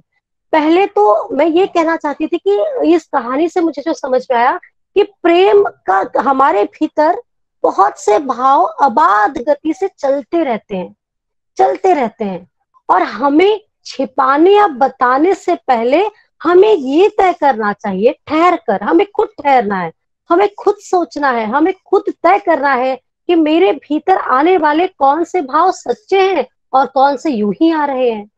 अगर वो सच्चे हैं तब तो उसे जरूर बताना चाहिए, और अगर वो भाव क्षणिक हैं, अभी मेरा मन करता है कि आइसक्रीम खाना है, ठीक है, और 2 पल बाद मेरा मन कहता है नहीं आइसक्रीम नहीं खाना, चाय पी लेते हैं, चलो चाय पीना है, ठीक है, तो पहले तो मुझे ये तय कर लेना चाहिए कि मुझे आइसक्रीम खाना है कि चाय पीना है। पहले मैं तय कर लूं, और फिर मैं सामने वाले को बोलूं कि हाँ ये यही चाहिए, सही है, मुझे यही चाहिए, है ना। अगर ये दोनों तरह के भाव मेरे भीतर आते हैं और मैं दोनों बता दूं तो सामने वाला तो कंफ्यूज हो जाएगा कि आखिरकार मुझे चाहिए क्या है। तो आकांक्षा, जो दूसरी बात आपने कही कि छिपाना नहीं है, हमें ही ठहर कर सोचना है कि हमें क्या चाहिए, हमारे भीतर की सच्चाई क्या है, हम आखिरकार क्या चाहते हैं अपने प्रेम से। ठीक है, और जब हम अपने आप को वक्त देंगे ना, तो हम अपने आप को समझ पाएंगे। जानती हैं आकांक्षा, प्रेम में सबसे ज्यादा जरूरी है अपने आप को समझ लेना, क्योंकि हम जब तक अपने को नहीं समझेंगे, सामने वाले को नहीं समझेंगे, तो कैसे प्रेम करेंगे। और कंफ्यूजन तो बना ही रहेगा, उसके मन में कुछ, मेरे मन में कुछ, एक बात निकली फिर हो गई मिसअंडरस्टैंडिंग, झगड़े और सब कुछ। इसीलिए मेरा तो कहना है कि पहले हम खुद को समझे, खुद के लिए तय करें कि क्या कहना जरूरी है, और जो कहे ना फिर उस पर अटल रहे। फिर ऐसा ना हो कि अगले पल फिर आपका मन पलटे और फिर आप कहें कि नहीं अब मुझे फिर से चाय नहीं पीनी है, फिर आइसक्रीम खाना है। तो ये चीजें तो कंफ्यूजन क्रिएट करेंगी। तो आप पहले स्थिर हो जाएं, भाव उमड़ते हैं, उन भाव को पहले संभालें और तय कर लें कि कौन सा उचित है, किस पर आप निर्भर करती हैं, कौन सा आपने तय कर लिया तो अंत तक बना रहेगा, और फिर उसे आप प्रकट करें। और शेष है तो शेष तो आते जाते रहते हैं। आप देखिए 2 मिनट बैठ के देखिए, यहां से सोचना शुरू करिए, देखिए 2 मिनट दीजिए आप अपने दिमाग को।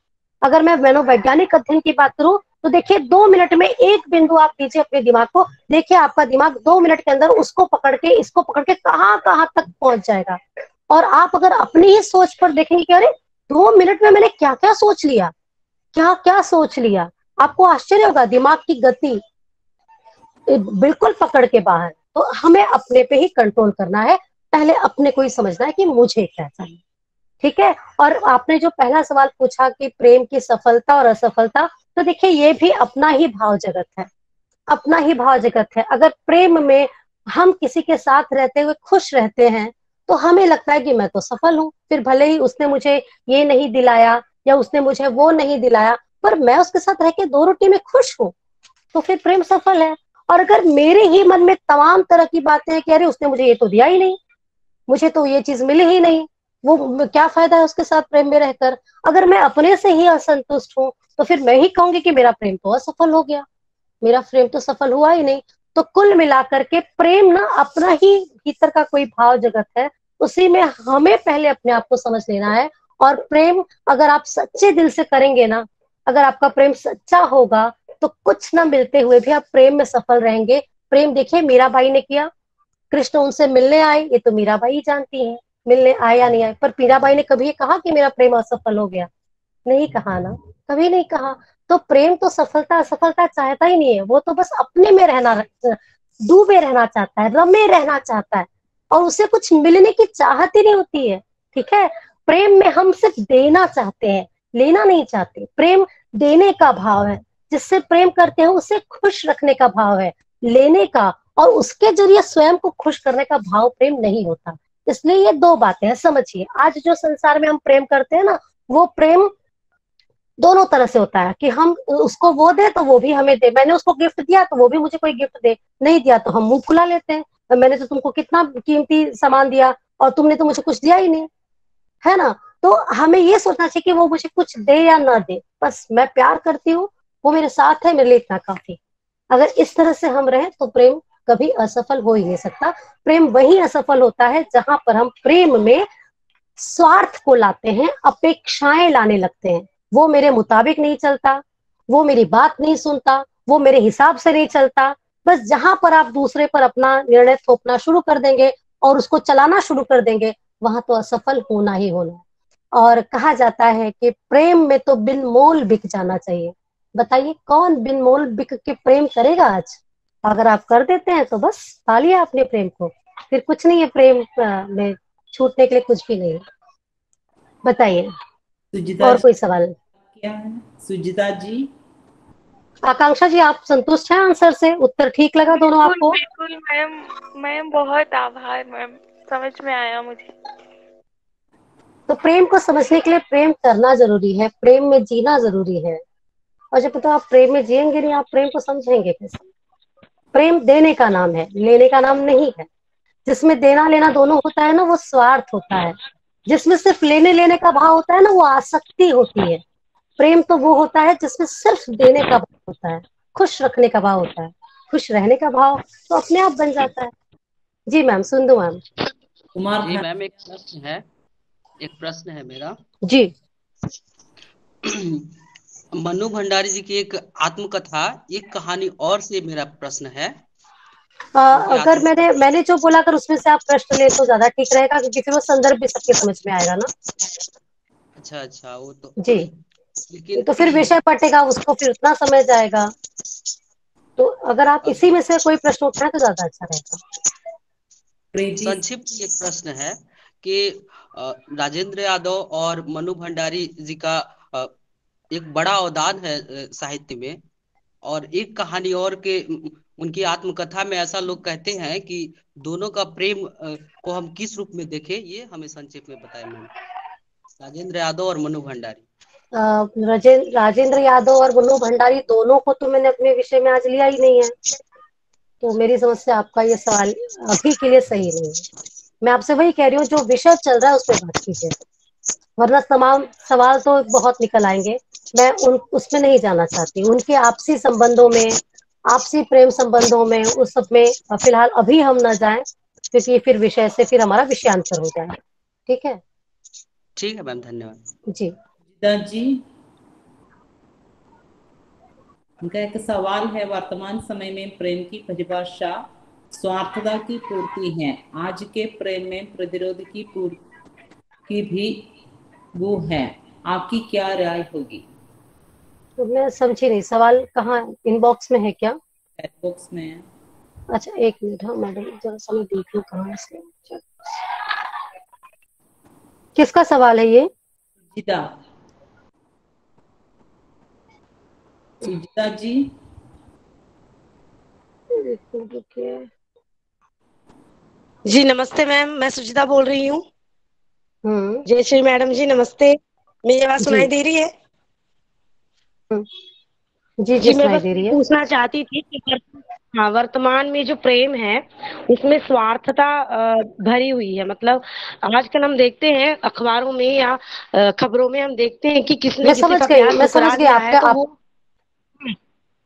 मतलब हम्म। प्रतिशोध है। तो आपकी स्वार्थ है राय क्या और होगी? प्रेम प्रतिशोध है। जिसे मेरा हाँ, मेरे मेरे प्रेम जिसे मेरा हम ये कहना कहते है हैं। कि ये प्यार, मेरा ये कहना है कि जहाँ स्वार्थ है, प्रतिशोध है, वो प्यार कहाँ है? वो तो छल है ना।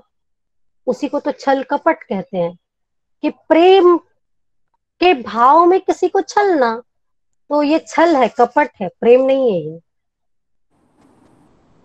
उसे प्रेम मानने की गलती ना लेकिन करें। लेकिन अब आपकी आवाज कट रही हम है। तो मान रहे हैं, लेकिन आज की जो युवा पीढ़ी है उनका प्रेम के प्रति यही सुनाई दे रहा है। हेलो हेलो, सुनाई दे हम्म। रहा है मैम? हम्म। अभी हम्म। सुनाई? जी हाँ, सुनाई दे मैं रही। इसलिए बोल रही हूँ कि मैं खुद अपने कॉलेज में पढ़ाती हूँ। तो पिछले ही हफ्ते शायद मेरी एक स्टूडेंट बोल रही थी कि मैम आजकल ना खर्चे नहीं उठ रहे मेरे, तो मैं अपना बॉयफ्रेंड कर रही हूँ। मैं हैरान हो गई कि बच्चे आजकल क्या सोच रहे हैं कि मतलब उनका जो एक हम्म। लव एंगल है, मतलब जो जिस प्रेम को हम पवित्र मानते हैं या जिस प्रेम के प्रति हम कहते हैं कि वो छल नहीं है, तो आजकल की जो युवा पीढ़ी है उनके लिए प्रेम सिर्फ ये है कि एक माध्यम, मतलब एक एटीएम कार्ड होना चाहिए वो व्यक्ति। मैं बस ये पूछना चाहती कि वर्तमान समय का प्रेम जो है वो पूरी तरह से स्वार्थता पर आधारित है। ये मैं मतलब मेरे बच्चे ही मुझसे पूछ रहे थे तो मैं हैरान हो गई कि आजकल का प्रेम कैसा है। नहीं तो देखिए, प्रेम आजकल का और कल परसों का और पहले का और अभी का तो नहीं होता ना। प्रेम प्रेम होता है। आप उन बच्चों को बताएं कि प्रेम लेने का भाव नहीं होता। प्रेम आप जो कर रहे हैं वो छल है, यूज है, इस्तेमाल है। आप उनको बताएं कि आप गलत समझ रहे हैं प्रेम को। आप ये सोच रहे हैं कि आपका खर्चा नहीं चल रहा है तो आप किसी को एटीएम कार्ड बना ले, तो वो भी तो आपको एटीएम कार्ड बना लेगा। आप उसको यूज करेंगे, वो आपको यूज करेगा। वो आपको मुफ्त में तो यूज नहीं करवाएगा ना अपने आप को। आप उस बच्चे को बताएं कि वो आपको भी यूज करेगा। आपको मंजूर है यूज करना, करवाना, कि आप उसका इस्तेमाल करते रहे, वो आपका इस्तेमाल करते रहे। ये आपको मंजूर है क्या? तो जब आपको ये मंजूर नहीं कि कोई आपका इस्तेमाल करे, तो आप किसी को वस्तु बनाकर इस्तेमाल क्यों करना चाहती हैं? कितना गलत है ये। इससे अच्छा है कि आप अपने खर्चे कम कर लें, अपनी इच्छाओं को कम कर लें। जितना कमा रही हैं या जितना आपके पास है, आप उतने में रहें। आप किसी को इस्तेमाल करने के लिए प्रेम करें, ये तो प्रेम के साथ भी छल है, उस व्यक्ति के साथ भी छल है, और सबसे बड़ा छल तो खुद के साथ है, क्योंकि इस्तेमाल तो हमारा भी हो जाएगा और हमें पता भी नहीं चलेगा। और फिर एक समय आएगा कि पता चलेगा कि मैंने उसको यूज नहीं किया, उसने भी मुझे यूज कर लिया, फिर तो हम खुद को भी मुंह दिखाने के लायक नहीं रहेंगे ऐसे छल के बाद। जी मैम, मैंने उसको समझाने की भी कोशिश की। Thank you ma'am, thank you. आपसे बात करके बहुत अच्छा लगा। नहीं, अच्छा धन्यवाद। लगा आपका ये सवाल, अच्छा लगा। तो प्लीज, अगर आप प्राध्यापक हैं और ऐसी स्थितियां, तो हमें ये चाहिए कि हम अपने विद्यार्थियों को समझाएं कि ये प्यार नहीं है, बच्चों को मैं समझाती हूँ अपने तरीके से कि ऐसा नहीं होना चाहिए। नहीं प्रेम होना छल चाहिए। नहीं है, स्वार्थ भी नहीं है। ठीक है मैम, थैंक यू। जी जी, अभी तो समय काफी हो गया है। जी मैम, बस मैं इतना कहना चाहूंगी कि जो भी प्रेम संबंधी बातें मैंने आज की है, ये मेरी अपनी समझ है।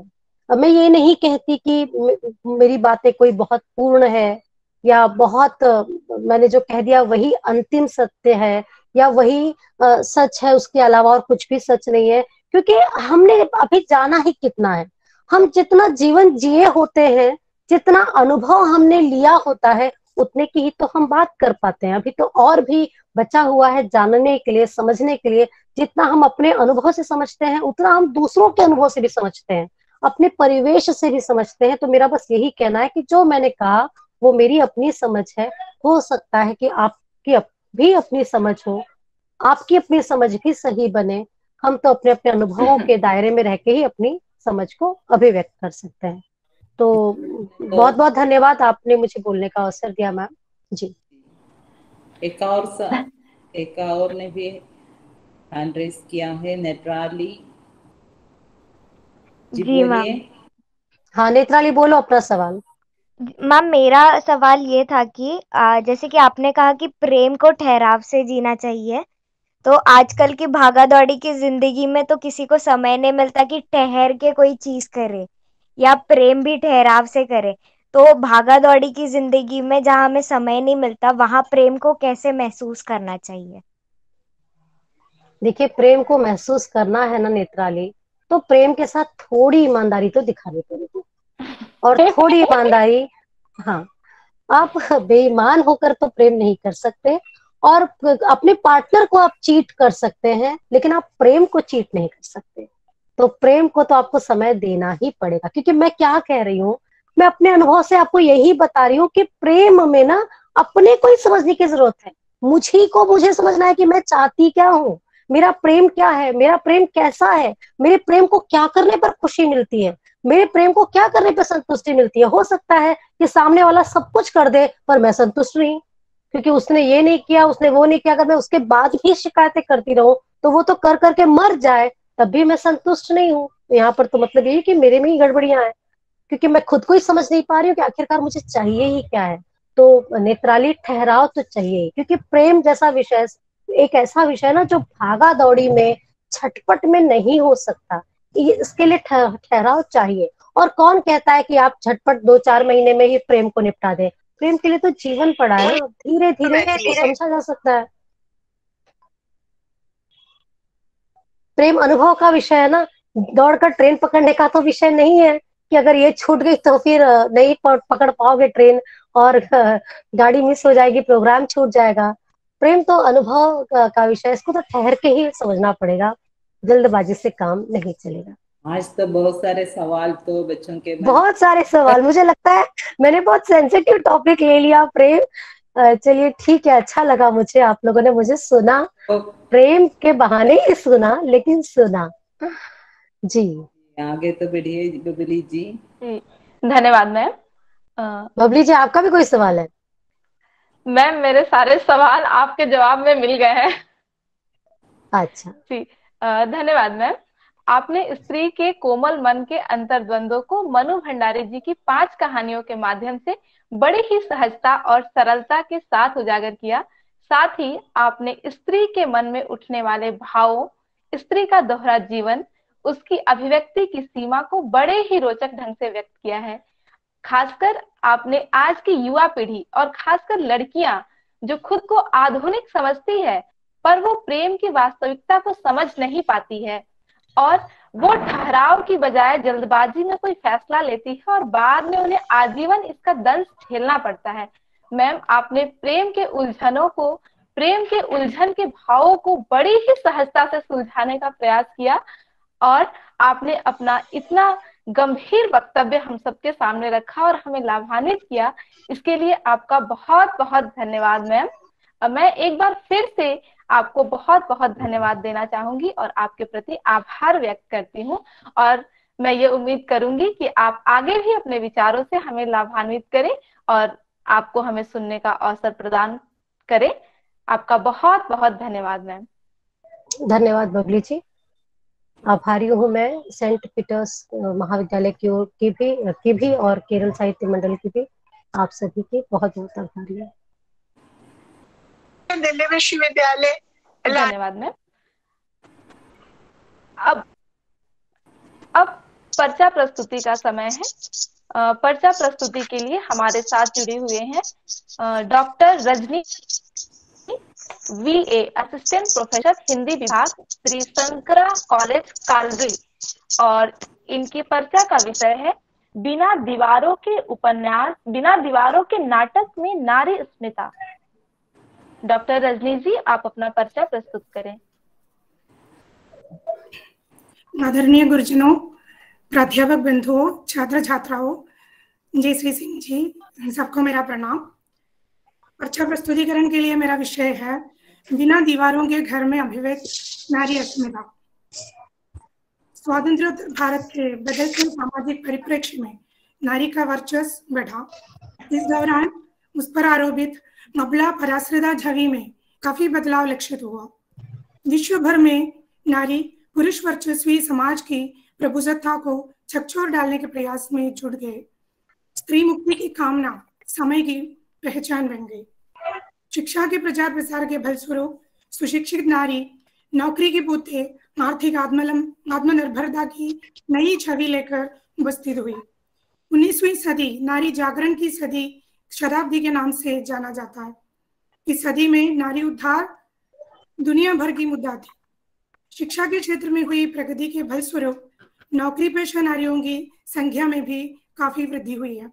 इस संदर्भ में सुशिक्षित नारी अपनी मुक्ति के संघर्ष में सहज ही जुड़ गए।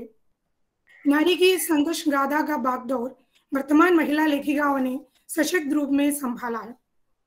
इन लेखिकाओं ने औरत की आत्मसत्ता एवं वैयक्तिकता को स्थापित करने के सतत प्रयास में अपने को संलग्न किया। स्त्री जब लेखन परंपरा की कमान संभालने लगी तो यह नारी विमर्श नाम से अभिहित किया गया। महिलाओं के दुख दर्द एवं संघर्ष का उद्घाटन महिलाओं द्वारा होने लगा तो उसमें स्वाभाविकता और भोगे हुए यथार्थ की बू आती है। इधर रचनात्मक स्तर पर पितृसत्तात्मक समाज में अपने को नए सिरे से परिभाषित करने का प्रयास साफ जाहिर है।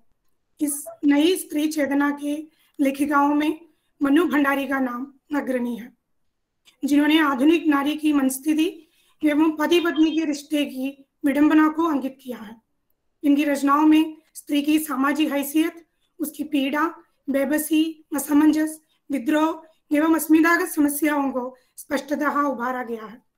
मनु जी का चर्चित नाटक बिना दीवारों के घर नारी मन की इन संघर्ष गाथाओं का आदमकद आईना है। पति पत्नी के संबंध में फैली दरार इधर साफ दृष्टिगोचर है। पुरुष के अहम बोध के आगे निस्तेज एवं विवश नारी अंततः संबंध विच्छेद के लिए मजबूर है। घर के बाहर पत्नी की अर्जित प्रतिष्ठा परंपरागत पुरुष वर्चस्वादी मनस्थिति के आदि पति के लिए असह्य है। स्त्री को निजी संपत्ति मानकर परिवार के चार दीवारी के अंदर कैद रखने वाली दकियानुसी मनस्थिति का साफ पर्दाफाश करना मनु भंडारी का ध्येय है। बिना दीवारों के घर नाटक में कुल 3 नारी पात्र हैं। मुख्य नारी पात्र शोभा है, वो प्राध्यापिका है, साथ ही साथ एक अच्छी गायिका भी है। अजित उसका पति है। शोभा का निखरा व्यक्तित्व एवं उसकी बढ़ती सामाजिक हैसियत अजित के अहम को आहत करती है। वो पति को अपने कब्जे में बंद रखने का इरादा रखता है, उस पर तरह तरह का नियंत्रण लगाते हैं। गायिका होकर भी अजित की नामर्जी में चाहते हुए भी उसको कई अवसर खोना पड़ती है। पुरुष वर्चस्वादी अहमबोध से बुरी तरह पीड़ित अजित शोभा के व्यक्तित्व को पूर्णतः नकारने पर तुले हैं। घर एवं कॉलेज की जिम्मेदारियों को समान रूप से निभाने के लिए भी शोभा निरंतर संघर्ष करती दिखती है। नौकरी पेशा नारियों की संघर्ष सामयिक नारी विमर्श का मुख्य विषय रहा है। नौकरी या आर्थिक आत्मनिर्भरता के बावजूद भी स्त्रियां सामान्य घरेलू कामकाज से भी मुक्त नहीं है। घर सिर्फ स्त्री की जिम्मेदारी बनकर रहता है। प्राध्यापिका शोभा जब महिला कॉलेज के प्रिंसिपल के पद पर आसीन होती है तो अजित उसके निखरे सामाजिक हैसियत के आगे अपने को तो छोटा एवं तुच्छ समझने लगते हैं। क्षीण ग्रंथि का शिकार होकर वह शोभा पर तरह तरह का आरोपण लगाता है। अपनी असफलता के दोषी के रूप में वह शोभा को ही पाता है। शोभा की अस्मिता इधर अधिक संघर्षरत है। निजी स्वत्व की पहचान रखने वाली शोभा आहत होकर भी पराजित होने को तैयार नहीं है। वो अजित की असहमति के बावजूद भी महिला कॉलेज के प्रिंसिपल के पद को ग्रहण करती है। वो अजित के सम्मुख अपना काबिलियत दिखाने का इरादा रखती है। जब महिला कॉलेज के प्रिंसिपल पद ग्रहण करने का प्रस्ताव आया था तब अजित उसे ठुकराते हुए इस तरह कहता है, मैं तुमसे ज्यादा तुमको, तुम्हारी योग्यता और तुम्हारी सीमाओं को समझता हूँ। एक घर तो तुम ठीक से चला नहीं सकती, कॉलेज चला लोगी। इस संदर्भ में अजित के सम्मुख अपनी पहचान बनाए रखने के लिए शोभा भी उतावली सी दिखती है। इधर पारिवारिक जीवन में व्याप्त जो दरार था वो अधिक प्रकट होने लगता है। पूर्णतः आहत अजित शोभा के चरित्र पर भी उंगली उठाने पर तुले हैं। अपने एवं शोभा के मित्र जयंत के साथ उसके संबंध पर वो शक करने लगता है तो शोभा यहाँ बुरी तरह बिखर जाती है, टूट जाती है। तो निजी अस्मिता की कद्र करने वाली शोभा पत्नी एवं माँ की संवेदनाओं के रहते हुए भी घर छोड़ने को मजबूर हो जाती है। दूसरा नारी पात्र मीना है। वो जयंत की पत्नी है। जयंत एवं मीना दोनों के बीच में भी संबंध विच्छेद हुआ है। जयंत से अलग हम देखते हैं मीना का व्यक्तित्व अधिक निखरा और सामाजिक हैसियत भी अधिक निखरा हुआ हम देखते हैं। इस तरह क्षमा कीजिए, इस तरह बिना दीवारों के घर में पुरुष वर्चस्वादी अहम बोध को ठुकराकर अपनी स्वतंत्र अस्मिता को हर हाल में बरकरार रखने वाले नारी पात्रों को प्रश्रय मिला है। समाज चाहे कितना भी बदले, लेकिन स्त्री के बारे में पुरुषों के विचार आज भी वही है। स्त्री का स्वतंत्र होना उन्हें बर्दाश्त नहीं होता है। इधर नारी पुरुष के हर अन्याय अत्याचार को ठुकराकर अपनी लड़ाई अकेली लड़ती है और पुरुष से मुक्ति पाती है। आधुनिक युग में नारी की त्रासदी, पुरुष का वर्चस्व, नारी को अपने वश में रखने की उनकी महत्वाकांक्षा, नारी के बढ़ते कदम को देखकर आक्रांत होना आदि इस नाटक में दर्शाया गया है। इधर संघर्ष के चरम बिंदु में वो संबंध को ही ठुकराने को मजबूर हो जाती है और अपनी अस्मिता एवं सामाजिक हैसियत को हर हाल में बनाए रखने का भरसक प्रयास भी जारी रखती है। इधर शोभा का प्रस्थान अपने स्वत्वबोध की पहचान ही है। धन्यवाद।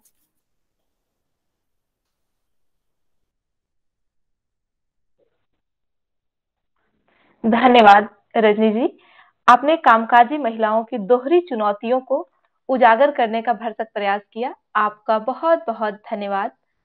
अब मैं कार्यक्रम को आगे बढ़ाते हुए इसके समापन की ओर बढ़ रही हूँ और मैं आमंत्रित करती हूँ कृतज्ञता ज्ञापित करने के लिए केरल हिंदी साहित्य मंडल कोच्चि की सचिव और इस कार्यक्रम की सह संयोजिका डॉक्टर राधा मणि मैम को।